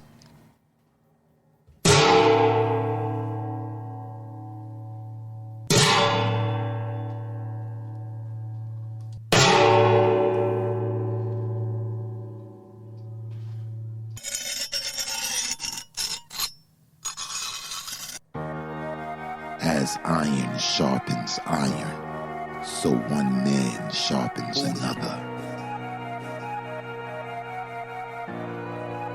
Or the story. I thought it was a good story. I just felt like it was parts of the story that lagged a little bit for me. Your cadence, man, it captivated me. Me, it's just the sincerity in the piece. I could feel that, and the emotion is always going to win me over when I can feel that it's real. So it was one of those pieces that where you're waking people up. You know what I'm saying? Bringing awareness. It was an awareness poem, and I really dug it, and I really dug the message behind it. Thank y'all very much. I really appreciate it. I appreciate the space. Are you ready to enter the dojo? Here, iron sharpeth iron.